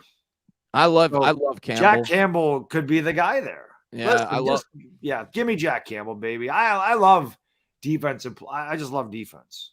I like Campbell a lot. Honestly, I mean, Mingo might not fall to the 3rd round, but I could see a guy like Marvin Mims falling to the 3rd round. Yeah, yes, that I agree with. So, So I like that. We don't have a center there at that point. I'm just, give me Jack Campbell. So we're loading up on the defense early on. All right, next pick. Best available player is Antonio Johnson, safety. Could do that. Could definitely go safety too. That's really attacking your defense early. Tyreek Stevenson is still. I think I have to go with Tyreek Stevenson. Obviously the wide receivers are going to be there too. I think I have to go Tyreek Stevenson. Like I know everybody is going to want Mingo. Mingo is still there. Yeah, he's still there. I don't think Mingo is going to be there though, so I'm trying to be like semi-realistic. But I don't think Stevenson would probably be there either. I do think Marvin Mims could be there. Yeah, I could see that. I definitely think some of these receivers would be there. I think Scott could be there. I think Dell could be there. I know you said you liked Scott the first day we did this. Yeah, I like Scott a lot. I know a lot of people like Keyshawn Booty as well from LSU. Yeah, I mean, I'll take Mingo just to make the chat happy, but I don't think Mingo's going to be there. I really don't, but I'll take him. You never know. All right, you're up next. I think it's still going. Maybe not. Let me take a look. Oh, there we go. Reject. All right, let's see. Let's go. We still don't have a corner. Yeah. Double up with the guys from Iowa. What about the offensive line at this point? I don't really see any. Oluwatimi or Stromberg. Both of those would be good picks. Yeah. And we showed interest in Scruggs. I think it might be early for Scruggs. Yeah. And this is my guy, but not here. I love Bradford. Right. What about the safeties at this point? Not much there. Safeties are a paper thin position. Yeah, there really is nothing there. Take a quick look at the edge. Nothing there. Running back. Yeah, I think we had a running back a little bit later. We haven't gone corner yet either. No. I don't know much about Riley Moss. But then again, I'm not going to know much about anybody this late in the draft. I want to take the running back later in the draft. I would just give me Riley Moss. Need a cornerback, man. You have to address it at some point, I would think. We got an A+. Oh, I got an A+ in that. There you go. Wow, look at this draft so far, Chris. These are pretty damn good picks. All right, let's see. You've got Sean Tucker, Parker Washington. I took him in a couple of mocks last night. There's DTR. Not that we're taking him, but I know some people mentioned him yesterday. I know LA Lou likes him a lot. Let's go to running back. DTR could end up on the Rams at some point. Let's see. I'll be honest, man. I mean, I know we need we could definitely use a corner, but it shows you how thin that position is at the beginning. But look at this draft, dude. Like, I'm going because I'm a Stromberg. defensive guy, I like this scenario, man. I'm going Stromberg here. Yeah, I'm going. We haven't taken a center. Yeah, I'm going Stromberg here. Got to. Yeah, I'm going with Ricky. I love him too. That's another A+ bad dog. All right, killing this. We're killing this draft. And he could drop. I know a lot of people don't think he will, but there's centers could fall. There's only so many teams that need a center. It wouldn't shock me. All right, give me the running backs at this point. Let me see if my little squirt's there. Kenny McIntosh is still there. I don't think he is. I don't think the squirt's there. Shoot, he's gone. Yeah. But again, honestly, the Giants still, Saquon Barkley or not, I still think they need. I mean, who else we got? Breida. There's. You don't look at another position, or you're set on the running back? I think they're going to have to. They're going to take a run at. But let's look at the wide receivers. We brought him in for a visit. Raheem Jarrett. Yeah. Yeah, I don't think you'll look past that. Ford Wheaton's an interesting guy. Could look at the line again if you want to go line. Could D line. I go back to the running backs because I mean, if they're not that they're going to take Jahmyr Gibbs, but if they're already addressing that, I would think at some point they're going to take him. So let's take Kenny McIntosh. Okay.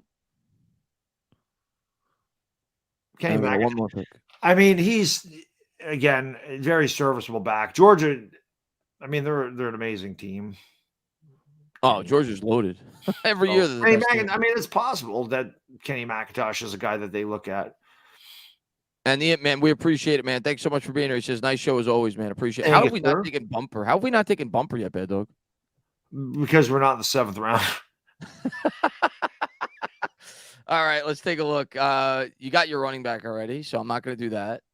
All the best players, of course. Oh no, that's because I'm highlighted on running back, of course. Right. Let's see. Oh, Scruggs is still there. He won't be though. I don't think. A lot of people. I'm gonna go Raheem Jarrett here. I'm gonna get a little more depth at the wide receiver position. There you go. I don't. Again, probably wouldn't be here in the 6th, but he could be. I'll go Raheem Jarrett here. So there you go. There's our draft. I think it's a good one. We killed that draft. Look at all those A's and A+, man. I think it's a good one. You know, you got your interior defensive lineman of the long-term future there with Cansey, 281. A guy that you could kind of move around and will be a force next to Dexter Lawrence for years to come. You get Jack Campbell. You really shore up that linebacker position. Mingo, I mean, if he's there at 89, I think Giants fans will go be going bananas. You got a corner there in Riley Moss. Then we get Ricky Stromberg. Hopefully could become the starting center. Yeah, you get a running back and Raheem Jarrett. It's a pretty good draft. Pretty good draft. Yeah, I definitely think that would be a good draft. I like it. No question about it.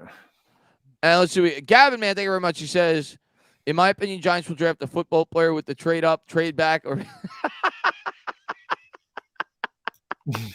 there you go. Yeah, and I think you're right, Gavin. I think you hit on it. I think that's the way Dave Gettleman went into the drafts. And Jacob says Chris and Baddog got more A+ than got. Oh yeah, my school, my grades in school were like C's and D's, and yeah, I wish those were my high school grades. What we just got in that draft. I see this little postule in the chat named Little Chiefy. Dude tries to act so hard online, got bitched by me. Tell me where you saw me. Tell me where you saw me in person. What happened? Guy says Baddog's a fake tough guy. I saw him in person and bitched him. Where did you see me in person? Tell me where you saw me. He's trolling. I know he is, but I'm just showing you what kind of idiots we deal with online. Tell me where you saw me, or you could meet me in person, and then we really could see who the tough guy is. That could happen too.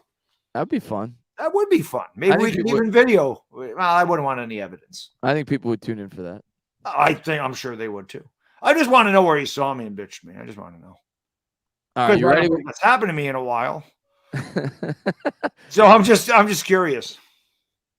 Let's do this. We're gonna do another one, and then I think we're gonna have some fun with the Eagles, Bad Dog. Yeah, we're gonna have. That's gonna be a fun draft doing the Eagles draft. Always is. Yeah. Let's try it. Hopefully we get a different situation. The Eagles. Yeah, Who are we gonna get? Who are we gonna get? Who are we gonna Stroud get? doesn't go. Addison's there. Done. Yeah, I don't even need to make that. I already Addison's know. there. I already know what the chat wants. And I think that would be the pick here. Let me ask the chat. Let's see. What do you guys want? Let me see how many people say Addison, Bad Dog. What do you guys want here? Yeah. Who do you want? Amazing guy said Addison right away. Addison. And Bad Dog versus Joe Judge would be better. I'm not gonna lie. Joe Judge would be he seems like he's pretty tough. I think I could take him. I couldn't take Mark Colombo, though. That guy would cave the side of my face. I can tell you that way. I still see some Cancies. I see a Gibbs. Jerry Mercado wants Gibbs. Quentin Johnston, he's still available too. DTR. You want DTR here at 25? Jacob, thank God you're not the general manager, my man. There's a lot of Addisons. And John says, my wife heard you guys say Ringo. She wants him because she's a huge Beatles fan. There you go. Me too. He says, I told her that's corny, and she said, I'll own it. I don't care. My name is Ringo. Play the drums. He wants him to be a star. I told her that it's Hey, I like Ringo, not just because of his name, but I actually like Ringo. I wouldn't mind at all if we took him at 25. I think he projects he could potentially be a very good player. We got to take Jordan Addison there. Yeah, we're going Addison. We're going Addison. That'd be great if we got an A+. Yeah, we'd have to take him there.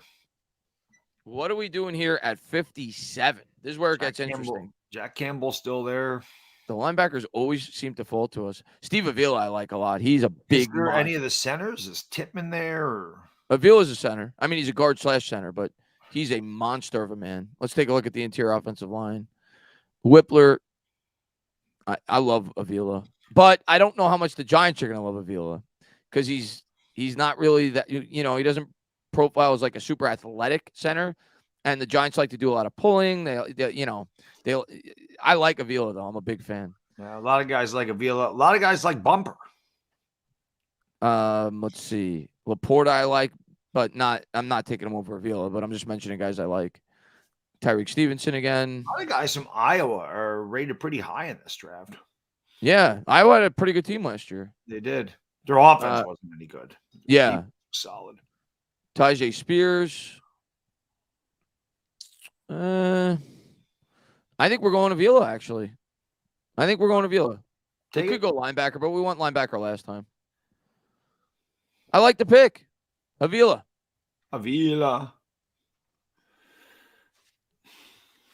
Maybe one of those linebackers drops. Probably not, but Hanley's there. We showed interest in him during the process. Let's see what else we got. We need a corner, right? Yeah, we need a corner. Oh no, we got our wide receiver. Oh yeah. Yeah, he would definitely be the guy.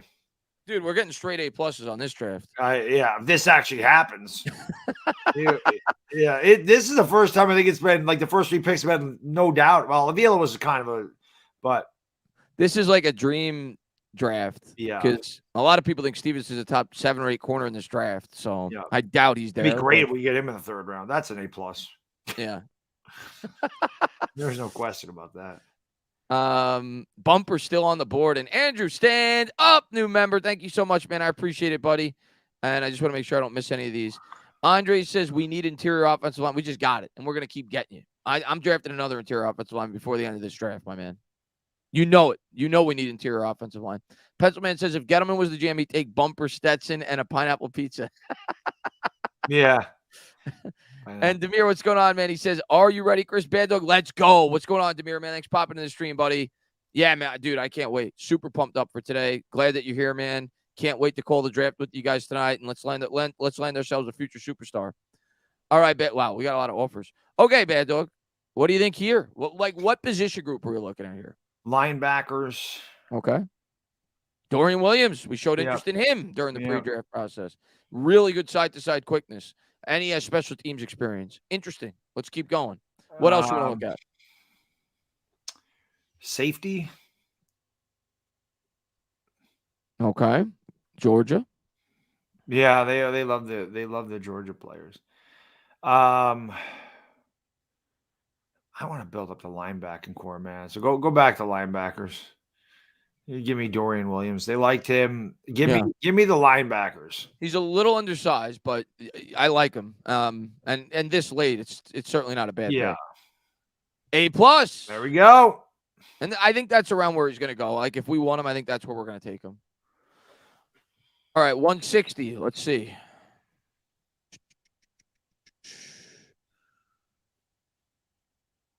We got Sean Tucker. We got Oluwatimi, but we already took a center. Avila does have guard versatility, though. I'm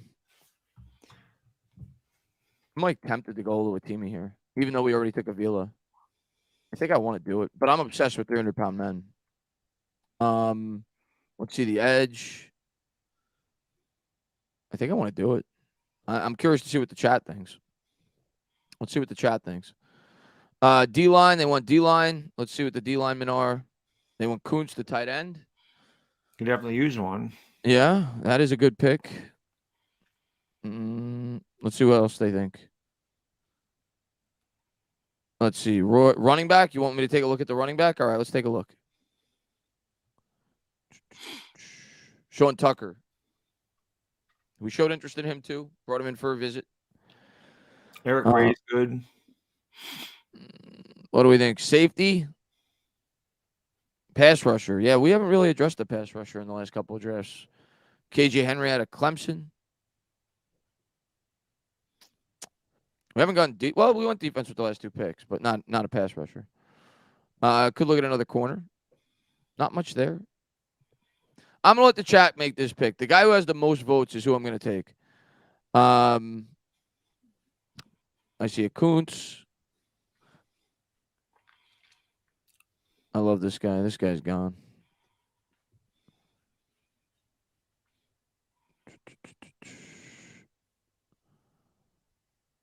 Michigan center, you want Oluwatimi? Center, Kuntz, Michigan center. Can I show all? Yeah. This is the top-rated players. Tanner McKee, who's a quarterback who kind of actually reminds me of a. Actually, we might take him.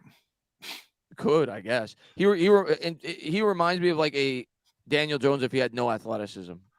Right. I watched a lot of Stanford games and like his mechanics and his throwing ability is similar, I think, to a guy like Daniel Jones, but he can't run. He's flat-footed. So he's like your traditional pocket passer. Right. Sean Tucker, Zach Kuntz, Oluwatimi. We still haven't taken a tight end, right? At this point. I like the Kuntz pick, actually.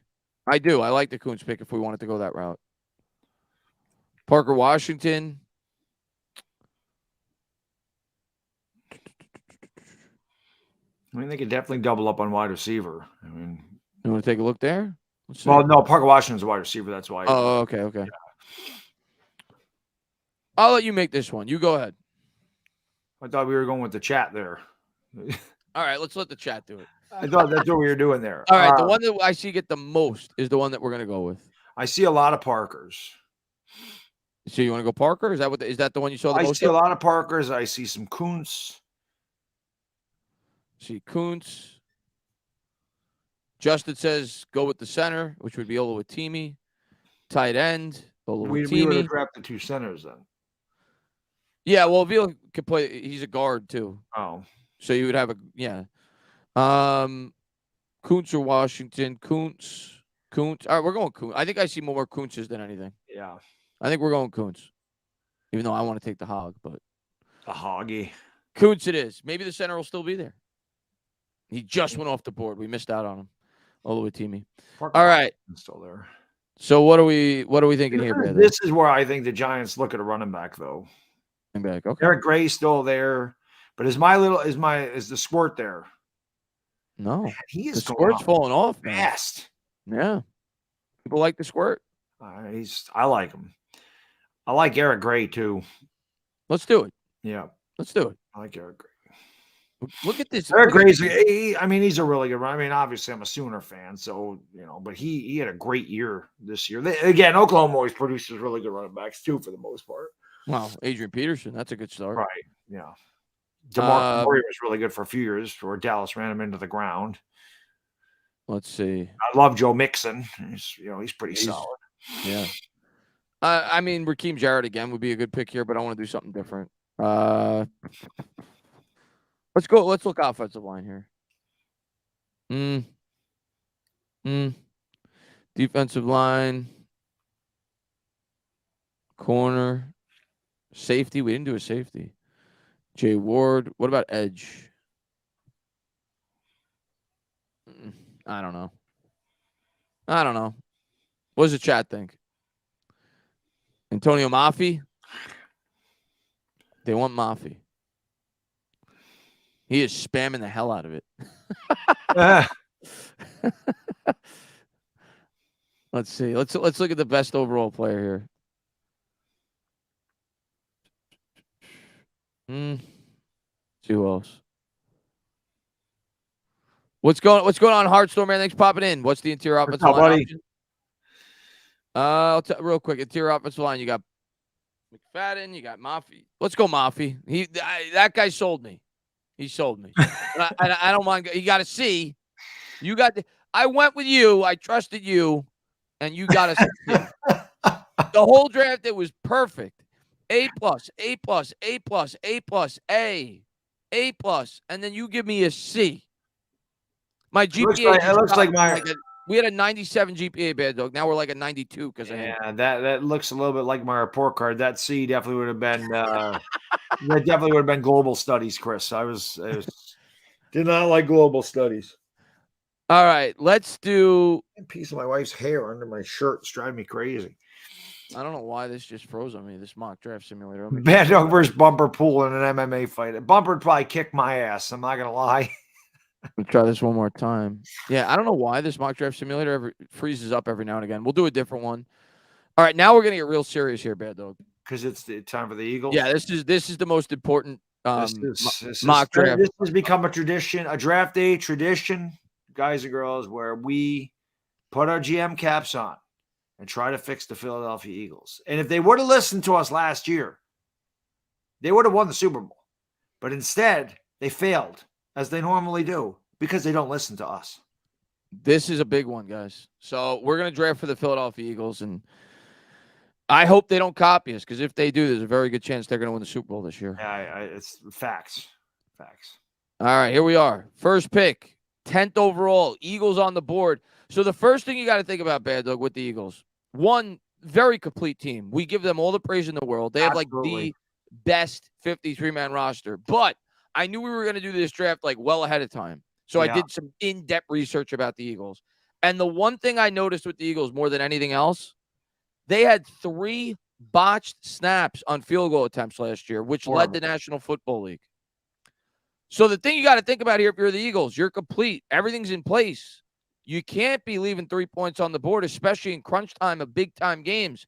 So you got to strongly consider a long snapper here at 10. I completely agree. And I'm sure they did their due diligence on this because, that 3 points, you need 3 points, man. Now and again, you can't, like you said, you can't leave them on the board. They have a great offense, but it could be even better if they could stop botching snaps. So, it's incredible. And unfortunately, there's no long snappers. They're in trouble. I'm in the wrong draft simulator. We don't got a long snapper. Maybe you got to go to offensive line. Like maybe they'll show that. Hold on. Let me do the PFF one. Maybe that's the one we did last year. Hold on. It does show long snapper. Oh, but PFF, you can only do 3 rounds. PFF sucks. All right, we'll go back to this one. Wow, did you really? Yeah, it's locked if you want to do more than 3 rounds. It sucks. Yeah. And I forgot to click the Eagles. Hold on. They didn't have that last year, PFF. No, they didn't. Yeah. All right. That's all right. Next best thing is a punter anyway. Right. That's true. So let's get that out of the way because they need that. They're complete. So we're gonna go. They really do. Yeah. It's special teams is very overlooked. Yeah. So what are you thinking about here? I mean Jake we got Moody, Oscar Chapman. Jake Moody kicks in really bad weather in Michigan. I mean, okay. The Eagles, Philadelphia is not the best weather. Right. So, same thing with the Chad Ryland from Maryland. Obviously, I'm looking for poor weather kickers. Right. At this point in the draft. Iowa's another one. Iowa's got really good talent. Like we were talking about, they had a great year this year. Right. Oscar Chapman, I don't think he'll be there, honestly. So that's, and he punted at Auburn. That's down south. So now, before we make this trade, Baddog, the other thing you got to consider if you're the Eagles, we all know that their cap situation, especially after the Jalen Hurts contract, is not the clearest. So you may want to trade out of the first round and, think long term if you're Howie, maybe take like a 6th-round pick so you don't got to worry so much about your cap space next year. That's true too. That's a good point. Right? So can we propose? Yeah, let's propose a trade. So let's go to the Giants. I mean, naturally, you want to try to hurt their cap. Oh, absolutely. That'd be what you want to do. You want to just hurt the Giants' cap. So if I'm the Eagles, I think the first thing I'm thinking here, you got to dump your 10, 30, and 62. Yes. I'm going to go to the Giants. I'll take their future 7th, 243 and 254. Yeah, I mean, they could definitely get some. I mean, they might even get a future 6th out of the Giants here. They could. I'm robbing us. Yeah, we're giving up a lot of picks. I mean, we're giving up 4 picks, so we're giving up 3. So we are getting robbed. I don't see how the Eagles wouldn't do this. The Giants accepted that? If Joe Shane accepts that on draft night, he's going to be fired. Holy the fan base will revolt. I can't believe the Giants accepted that. Wow. All right, let's get back to it. Let's restart the sim. Oh, I screwed up again. All right, we'll do it again. Real quick, we'll do the trade. That was an easy trade to make. Absolutely. For the Eagles. Hold on. Let's do this. We're getting more picks. Wow, we really short sold ourselves there. I can't believe that the Giants would take that. Yeah. It's going to screw up our cap long term. Shane's not thinking long term. He's thinking short term. So 10, 30, 62. We're going to give up 254, 253, a 7th, and a 6th. Let's see. There's no way they accept this the second time. No, that had to be a glitch. Had to be a glitch. Wow. Stop. Man, oh man. What are they doing? Last time I used this sim. Yeah, last time I used this sim. All right, so now we got for shits and giggles. Who did the Giants take at 10? I'm just curious what they would have mocked to the Giants at 10. Wow, we don't pick now until 94. Saving a lot of cap. They are. All right, let's take a quick look here. The Giants ended up getting Jalen Carter, and then with the 30th pick in that trade, they got Michael Myers. Can you imagine? Joey Porter Jr. fell to the Giants at 25. I don't care about the rest of this. Can that please happen? That happened. Joey Porter Jr. fell to the Giants. Can that happen? Wow, this is great. All right, so now we're on the clock, Baddog, at pick number 94. If you're the Eagles, we talked about it earlier. Everything else is sewn up for the Eagles. All they need really is special teams help. They really do. So we're looking at murky weather. We're looking at Rutgers. I mean, that's kind of local. It's relatively close to Philly. That's true. Local kid, Corsack. He's got a little interesting last name there. Corsack. Yeah. That's true, but Pittsburgh plays in the ACC. That's true. Maybe we could get an ACC guy in there. Okay. There's Ryland from Maryland. He's an ACC guy. Kicker. But they could certainly use that as well. Yeah. But we're looking at punters. So, what do you want to do? I mean, listen, I know Giants fans wanted to get Michael Turk in this draft. So that might be the guy. Like the Eagles might say, whoa, the Giants are picking after us. They might want to go Michael Turk. We might lose him if we wait. So they might want to go Michael Turk. I like that pick. I mean, I don't like it as a Giants fan. But no, I hate it. I like it for the Eagles. Let's see here. And Booze, man, thank you very much, man. I appreciate it. He says, want to thank you guys for all the hard work you put in the entertainment you give us. Grazie, paisanos. Thank you, man. I appreciate it, man. I appreciate it. All right. Grazie to you. Grazie. So here, what are we going to do here? You're going to think, are we thinking fullback here, perhaps? It's kind of an outdated position, but the Eagles like to think, They do think outside the box. I don't even see a fullback as an option. No. I mean, but I did see Chance Bell, Tucker Gregg. I mean, Tucker Gregg out of Georgia State. What a year he had. His dream was to be on the Philadelphia Eagles, and he might actually be able to live that dream. Good call. I mean, and they did get rid of Miles Sanders, so they need a running back. Okay. They don't want to pay Bijan all that money. This might be a really good value for them. Right. Tucker Gregg. So Chance Bell. Yeah. Pretty good. West Coast guy. Not bad there. We were talking about the weather earlier. Merriweather out of UMass. Yeah. Let's take a quick look here. You see a lot of these guys, I'm noticing, are from warm weather climates: Georgia Tech, UCF, UCLA, Utah. Not that Utah's warm, but it's out west. Right. Colorado's definitely not warm. I think I like the initial one. I like Tucker Gregg. Tucker Gregg's pretty good. That'd be a good one for them. Yeah, great pick. How he would get extra flowers from the fans. So they're getting value here, right? They traded down. They saved so much on their cap. They got a kicker ready. They got a running. They're off to a really good start. Let's take a look. I hate to say it, but I have to agree with the chat. They really like Bumper Pool. Oh man, that would be the worst. That'd be a nightmare for us. Don't do it. We really might not even be available. There he is. Wow. He does have the best name in the draft. He does. With a first name like Bumper, how do you pass that up at 243? I don't think you can. Right? I don't think you can. All right. It's a good pick by the Eagles. Yeah, unfortunately. Now they got another pick at 248. Well, they got a lot of picks. There's another pool. Vanderpool. Yeah. Out of Hawaii. The Eagles will be doing swimmingly in this draft. If they're able to now Bumper Pool. Wow. So now they got dual pools here. And right. That's just a great nickname if you're the Eagles. Like you have two guys with the last name Pool. Right. God, imagine if there was a kiddie pool in the draft. I got to tell you, man, I think it's a good pick. I think it's a great pick. Micah Vanderpool from Hawaii, too. So he brings that, he's laid back. He brings back that laid back vibe. Absolutely. Laid back. He'll be bringing lays with him. All right, let's take a look here.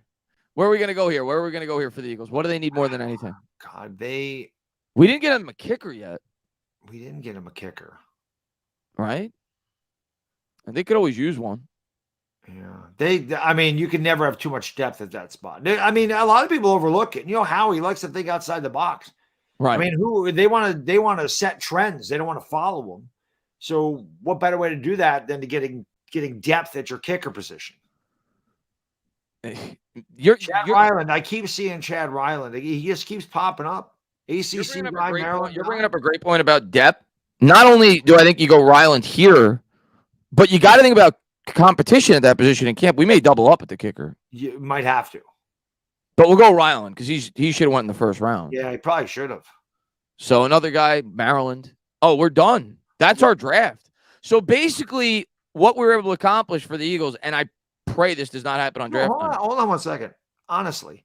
Yeah. Oh, never mind. Forget it. The Eagles don't have, what I'm trying to say, the Eagles don't have a lot of, well, maybe they do. Well, I was trying to think of the trade. So they have 4, but do they not have a third round guy? We traded away the first 3, but that was the first 2 picks and the second round pick. And then 94, I think, is their third round pick. Right. And then, but is that the gap between where they really pick? Do they not have 4th and 5th rounders? I guess not. Because we didn't trade those. Yeah. We traded their first 3. Yeah, their 2 first round picks and their second. Which I still don't know why the hell the Giants would ever accept that. Can you look at how the Giants did in this draft? Because this, if there was a letter higher than A, that would be it. Oh yeah, we have to almost make up an alphabet to fully grade. Let's see full results. So the Giants get screwed here. Their cap is screwed for the rest of eternity. Definitely is. Why won't it let me scroll down? I don't know why it doesn't let me. Let me. No, I don't want. What is this? Download? Is that what it is? I don't know. Maybe I could view it that way. Yeah. So in the first round, the Giants ended up with. I could just read it to you. They got Jalen Carter at 10, garbage. They got Joey Porter at 25, trash. They got Michael Meyer. Not all joking aside, I would love them to get Joey Porter Jr. at 25. Yeah. They got Meyer at 30. So man, what a horrible first 3 for the Giants. Oh, there we go. Now it's letting me do it. Okay. Then we got Jahmyr Gibbs at 42. with the other Giants Eagles. are screwed. I mean, look at all those players they're going to have to pay. We must have traded back up because we didn't initially have that pick. Then we got Brandon Joseph, safety out of Notre Dame. And then we ended up with, I guess we didn't have a pick there because we must have traded up to get Gibbs. Jordan McFadden, tackle out of Clemson. Yeah. I mean, our first round is just amazing. Terrible. Terrell Smith. Giants get Terrell Smith, Rashawn Wright. And Anthony Johnson, safety out of Iowa State. And then we got 3 7ths. So we traded him away though to the Eagles. Yeah. Cam Brown, and I think that's it. I think we traded our other 2 7ths. So Giants get a Z- on that draft. Z-. Do this, Chris. Can you just do a mock simulator for the Giants with them doing it, or just do a mock draft? Let the AI do the whole mock draft and see what they pick for the Giants. So just run it. I'm just curious to see what the NFL mock draft simulator picks for the Giants. Okay. And Xerox, thank you very much, man. He says 1 Stroud, 2 Young, 3 Richardson for the Colts, Anderson for Arizona, Levis. What do you think? All right. Before the end of this, I'm going to give you my final prediction for the first round. And again, it's just a guess, but I will give you my final prediction in terms of the likelihood of that happening. I'm going to say no. I think Young is definitely going 1. That's like all the reports. I'd be surprised if he doesn't. And I think Stroud's going to drop. I'm not saying he drops super far, but I don't think he goes in the first couple of picks. So, I mean, anything could happen. And I also think Levis is going to drop. I don't think he goes in the top 5. But I'll do my final prediction at the end of this. And Bomb Squad says, yes, the annual EOC-sponsored Orphanage Builder DeGrom Eagles Draft, a true spectacle where we try to help the Eagles get the #1 special teams unit. It is. And they usually come out with it. All right, let's do the Giants only. We're not going to pick for the Giants, though, so we're just going to let it run. Yeah. All right, let's do it. Let's see what happens. I forgot to do fast. Hold on. This will take forever if it's not on fast mode. Yeah. And maybe we'll do a different simulator. I feel like this one's more accurate. I like this simulator the best, actually. Yeah, that one does seem to be more accurate. All right, we're going to do 7 rounds. No teams. Going to put it on fast. And I guess you have to pick a team. It doesn't let you not pick a team. Oh, select none. There we go. There you go. Select none, right? Select none. I want to let me. I guess you can't. All right, let me just do it on PFF then. That's weird. Yeah, or PFN. Fast. Let's draft. 7 rounds. Oh, I think it was already on. Did I? Was it only on 1 round? Yeah, you only did 1. Oh. All these options. 7 rounds, fast. Let's draft. Here we go. All right, let's see what we end up with.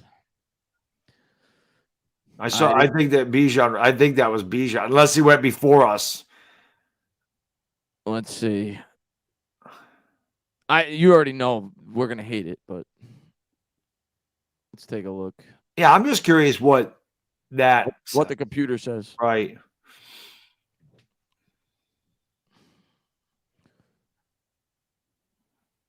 And now we're going to have to look through it because it's not going to show the Giants specifically. All right. So first pick, Giants, they had us going. I thought it was Bijan. Bijan in the first. That's crazy. I dreamt that we got that guy. Second round, DJ Turner. That'd be a good pick. He's a good corner. John Michael Schmitz goes right after him in this mock. Yeah, I would prefer Schmitz, but I could see us take a Turner. Skinner, we got a safety in the third, and then in the fourth, they got us going Chase Brown, running back, Illinois. I could see us going running back there. Fifth, they got us going receiver yet. Bennett, cornerback out of Maryland, and then Zavala. So yeah, we have not gone wide receiver. We went with a weapon, but not wide receiver. Right. Xavier Henderson. Couple safeties. And then in the 7th, they got us going another running back, a defensive tackle, and a corner. So no wide receivers. Interesting. No wide receivers. Huh. All right. We're going to do a first-round mock draft, then we're going to call it a day. This is the final Let me get ahead real quick before we do this. Yeah. This is the final prediction for today. What I could see, what I'm going to say goes down, which I will probably be wrong about every pick, but it's just fun. Let's do first round. We're going to do all teams. And this is how I see round 1 going down today. Let's see. Was it 3 running backs? I thought it was only 2. Maybe it was 3. And I think I'm bomb squad. Let me see. I already read that. Yeah. Just want to make sure I didn't miss any. But thank you guys for being here. So this is the final first round prediction. I mean, Baddog doesn't need to be here for this one. It's going to be Bryce Young, first pick. Bryce Young is going first. Houston's up second. And I've heard all the rumors in the world that they're not taking a quarterback. That's what I keep hearing it. They're not taking a quarterback. They're not taking a quarterback. I think they're going to trade out of it. Or they're at least going to try to. But the problem with it is the Colts make the most sense, but they're in the division. They're not going to hand the Colts a quarterback. So the Raiders would make the most sense, but then is Houston going to want to drop all the way back to 7? I don't know. So I think the safe bet is just to stay here, even though I think it's very possible they could trade out of it and just take Will Anderson. So I guess my final prediction will be Houston goes Will Anderson. I think we did that for them yesterday too. Yeah.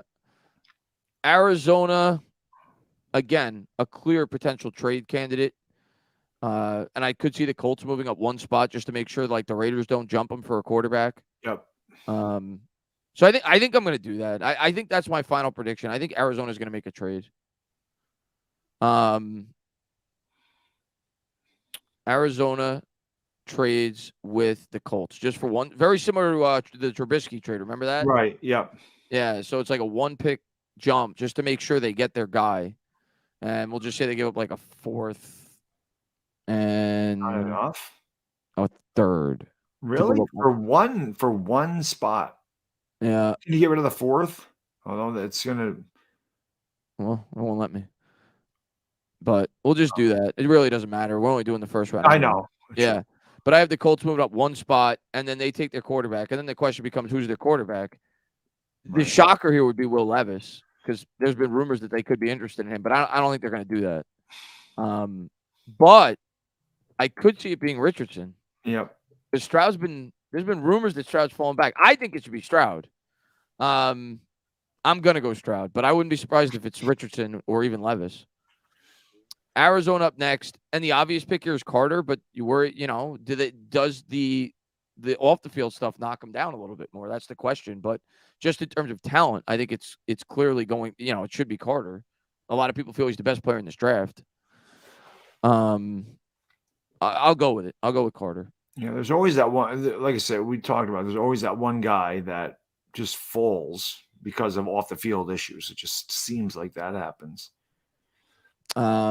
Seattle, I've had them frequently going Witherspoon here, or Gonzalez corner, but their biggest need, at least according to their board, is defensive line. So they could really go anywhere. I wouldn't even be shocked if they went quarterback, to be completely honest with you. Right. I wouldn't. But if there's a quarterback available there, if Richardson's still there, and like the Atlanta Falcons wanted to jump up there and get him. Yeah. To make sure that the Raiders don't, or vice versa. This is another place where maybe the Raiders could trade with Seattle to get their quarterback. Right. So that's interesting. And we talked about it the other day too. Detroit. I mean, I don't see them going quarterback in the first round, but you never know. Yeah. This is a tough pick. It is. This could be like where there's a shocker. I think I'm going to go Tyree Wilson. Yeah. Even though a lot of people don't have him going that high. I think I'm going to go edge there. Detroit, I'm going corner. They just traded away Okuda. Yeah. It makes sense for them. I'm going to go with Witherspoon. Could clearly be Gonzalez. Raiders, they could go quarterback. They could go cornerback. I think quarterbacks are going to fall. So I'm actually going to go corner here. I'm going to go Christian Gonzalez. Falcons, again, could go quarterback. But I could see them passing. It depends on how they feel about these guys. True. Imagine if they went Bijan here. I think it's possible. It feels like such a Falcons pick, doesn't it? It really does. That really does feel like a Falcons pick. They took Drake London last year. They took Pitts 4th overall. Yeah, I mean, it does. Bijan just feels like such a Falcons pick to me. I think I'm going to do it. I have not done this the entire time. When I've tried to do these mock drafts, right. I always have Bijan going to the Eagles. Yep. I think I'm going to do it. I think I'm going to have the Falcons taking Bijan. Bears, I have going tackle the whole way. I have them going tackle. Yeah. Skornowski. They have to. They needed. Yeah. And if Bijan's not there for the Eagles, you think I'm going to have them going edge? And I've seen Nolan Smith link to them a lot. Yeah. So I'm going to do that. Tennessee, I'm going to have going quarterback. I think they're done with Malik Willis. And I'll go Richardson there. Yeah. Houston. They get their quarterback now, unless they believe in Davis Mills. Yeah, but I think if they're going to go quarterback, they would have done it at 2. I don't think you mess around and wait till 12, right? So that's why I'm not going to. I'm not going to. If they're not taking one at 2, Jackson Smith and Jigba makes sense here. Yeah, I'm going with JSN. Yeah. Green Bay. I've had Van Ness there in like every mock. Everything they've shown a lot of interest in him. He fits their defense. Yeah. I'm going there. New England. I think they go corner here. Yeah. I think they go corner here because there's still Banks on the board. There's still Porter on the board. I'm gonna go Porter. I don't want to, but but that's the other teams are gonna cater to what we want. Yeah. Paris Johnson to the Jets. I just think tackle makes too much sense there. Washington, I think, is going to take the other corner, which I hate saying, but they could go Levis. They really could go Levis. That would not make Louis T happy because he believes in Sam Howell. Why, I don't know, but they could go Levis. But I've had them going corner the whole way. I'm going to stick with it. I'm going to go Deonte Banks to Washington. Alrighty. 17, Pittsburgh.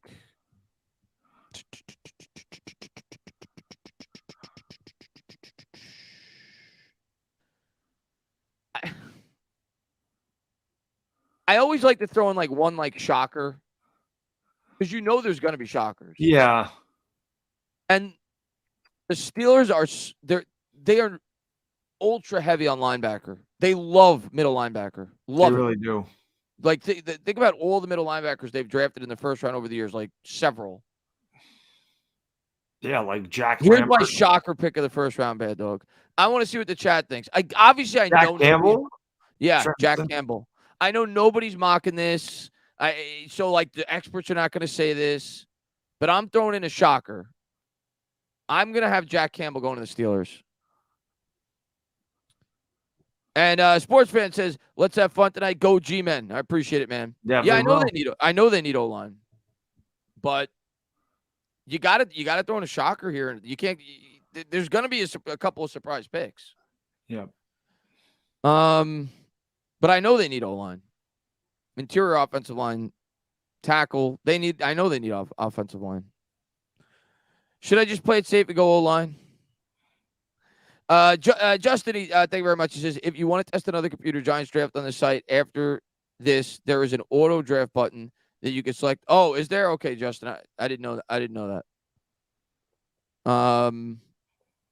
You know what? I'm going with my instincts. I'm going to take a surprise pick here. Campbell. Lions. Let's go best overall here. Could they go Levis here? Yeah, that's very possible at 18. It depends on how much they believe. I mean, the thing is, I don't know where Goff's contract is. Yeah, I think he's got another 2 years, but I don't think they will because I think the Lions are trying to win now. Yeah. But at the end of the day, if you run it back with Goff and you don't improve, you have Will Levis waiting in the wings. You're not going to pay Goff. You may be able to trade Goff next year. I mean, it's possible because the Lions are still a young team and they're definitely improving. I think I'm going to say no for the same reason I said no earlier. I mean, I'll be honest, Chris. I think if Levis fell to 18, somebody might be willing to trade up to get him. Could. But I think I'm going to say no. Or maybe Tampa Bay takes Will Levis. They might. I'm going to go Myles Murphy to Detroit. You get that strong edge rusher opposite. Yeah. Again, their defense was weak last year, so they get a corner and an edge in the first round. I think Lions fans would be happy with that. The only reason I'm not going Levis there is because Detroit had a pick at 6. They didn't take him. And I think if they really wanted him, they would have taken him there. So I'm going to let Levis drop a little bit. Maybe this is that trade down scenario for the Giants.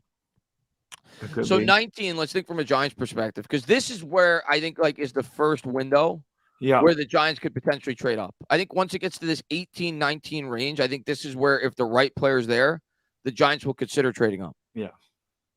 Meyer, Flowers, Addison, Johnston, Cansey, all the corners are gone. All the top 4, they're all gone. Yeah. I don't think they would trade up in this spot. I don't. I think they would trade up if there was a corner. Yeah. If Porter Jr. was there. Yeah. So I don't think they would do it. Tampa, I think they're gonna punt on the quarterback this year because they brought in Mayfield. They still got Trask. I think they're gonna punt and wait till next year. This is my. I don't think they believe in Trask though. If they believe in Trask, they don't. Yeah. I just have a feeling Levis is gonna drop, man. He could. I'm going long term here with the Bucs. I'm going Broderick Jones. I'm going tackle. Yeah. I mean, you can never go wrong with that. Seattle got edge in the first. Again, could go quarterback. But again, if they really wanted one, probably would have taken him with their first pick. Right. They could use D-line help. They could use wide receiver help. Is this a spot for Zay Flowers or Addison? Or Johnston. Let's see. I think it is. I think they could go. I mean, I'm just looking at their needs there. Is that like the order that they need? Because Cansey could go there. Yeah, Cansey. What is the chat? I mean, their wide receivers are pretty good, right? I mean, they got DK Metcalf. They got the hell. Why can't I think of that kid? Tyler Lockett. Everybody's saying they don't think Levis falls. We'll see. Quarterbacks fall all the time, man. Nothing would surprise me. Nobody thought Jordan Love was going to fall on draft night. He did. Nobody thought Aaron Rodgers was going to fall on draft night. Aaron Rodgers was going to fall on draft night. He did. One of these quarterbacks are going to fall further than people think, I think. But we'll see tonight. I'm going to go Zay Flowers. I think I'm going to go Zay Flowers. All right. Chargers are going wide receiver. I'm convinced of that. And Jordan Addison's a hometown guy. Yeah. Plays in Cali. Yeah. Makes sense. Ravens. Wide receiver, edge. McDonald possible. They could go D-line here too. They could go with a Cansey or a Breesy. Yeah. They're not going quarter well, unless they got rid of Jackson. But Meyer's really good, but doesn't make too much sense for them. Right. Quentin Johnston could make sense for them. Good. See that? I could see I don't think they have. They don't have a big body wide receiver. Yeah, I could see that. I'm gonna do that. Vikings defense has to be. They would have them going corner, but a little bit of a reach, maybe perhaps. Forbes, not so much of a reach. Yeah, let's do Forbes. And then, last but not least, the Jaguars. I have them going Branch. That's what I've had for a while. So we're screwed. Yeah. We trade back in this scenario because Levis is still there. That's possible. Somebody moves up to get Levis. I could see it from the second round. I could see it too. Somebody, I could in this spot. I'm not gonna do it because then we don't have a pick. But if I was doing a final mock draft and it played out this way, if there was a team interested in him in the second round, I trade back. And somebody comes up and gets Levis, I move to like 35, 36, 37. Yeah. Like we talked about earlier. I think this is like the scenario. Yeah, definitely. Because again, if you like Levis and you can get up into the late first round and get that 5th-year option with the guy, it would make sense. Because you're looking at that, the corners are gone. Akili Ringo is a guy that they could take there.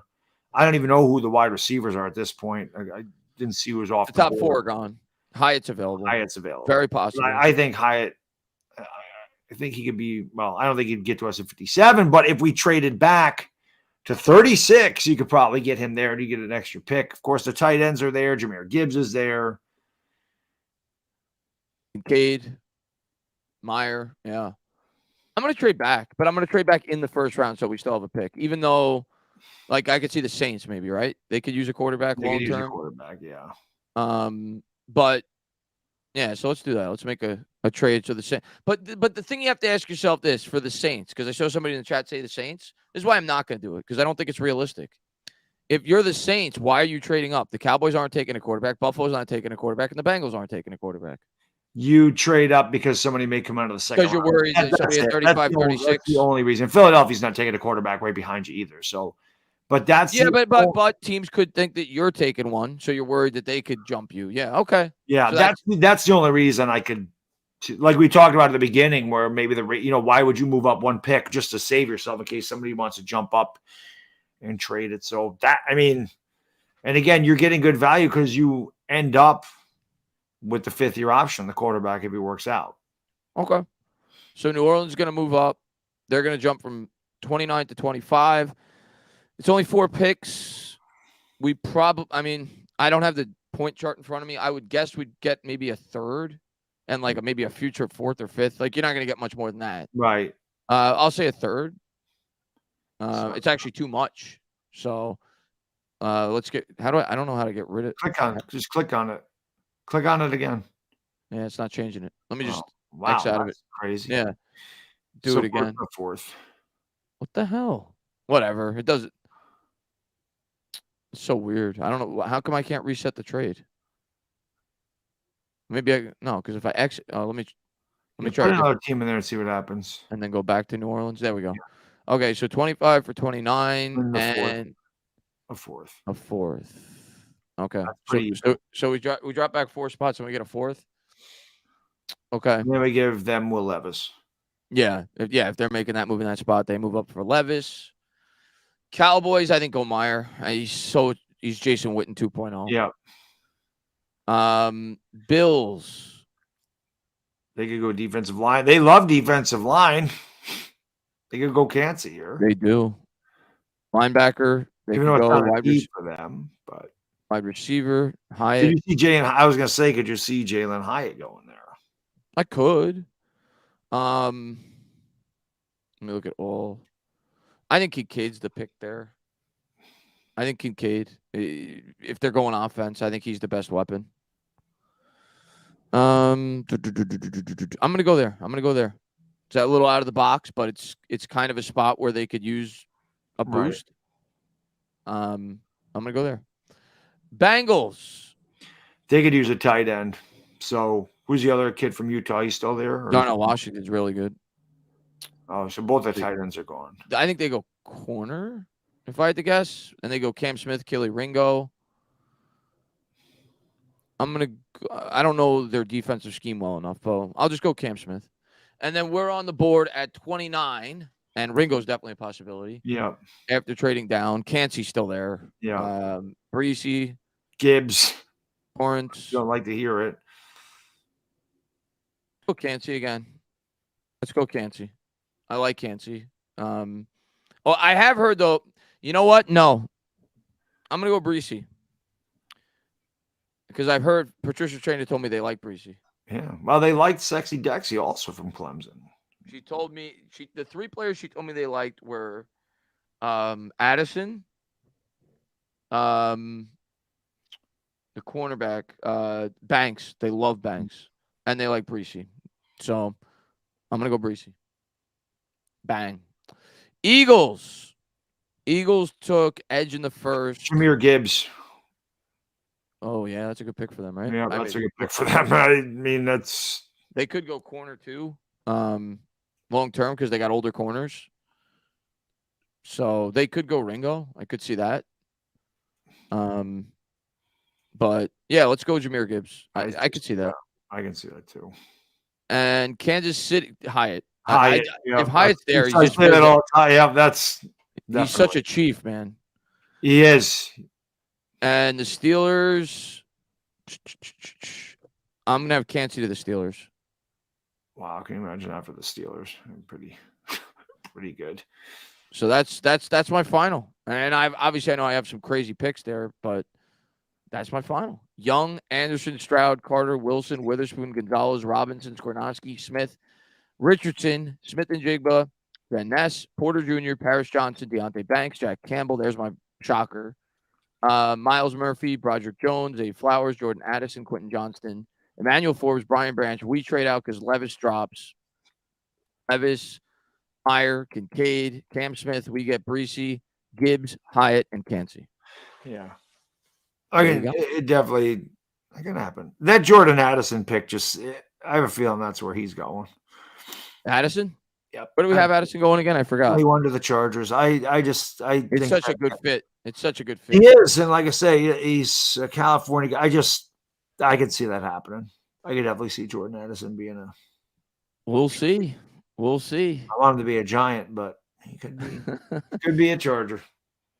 So that's the final. We did our Eagles mock. We did our final first round mock.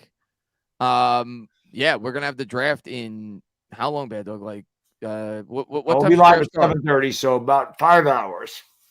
A little more than 5 hours. All right. Yeah. So so we're going live at 7:30. Yeah, because it starts at 8, right? So draft starts at 8. We'll be live a half hour before. Yeah. And then I'm thinking the Giants will probably be on the clock at 11:15ish. Yeah. That's my guess, like 11:15ish. So we'll have about 3 hours of build up, probably about an hour of like intense build up as we're seeing like players that we think could potentially drop to us between like picks 15 and on. Right. So I can't wait. It's gonna be fun, man. You missed the Eagles mock. We'll see. That's a good one. MD says I don't see Addison. I don't either. If the Giants want Addison or one of those corners, Banks or Porter, I think they're gonna have to trade up. And the question becomes, do they even get presented that opportunity for the corners? I think they'll definitely have the opportunity for a wide receiver, but does Banks or Porter drop to that 18-19 range? If they do, I could see them making the move. I don't know. I don't think they'll make it for the receiver. I could see him doing it for the corner. Yeah. But Baddog, it was fun. Absolutely. Always is. Going over to Baddog's show. You guys know Baddog, but going over to his channel, we'll be live there at 7:30 tonight. We're going to get some food in our systems. We'll get some beer in our systems tonight. Yes, sir. We'll hang out, and we're going to knock this draft out of the park. Let's go, baby. I'm excited. Ready to go. Have a great day, buddy. We'll see you later. Close it out. Peace.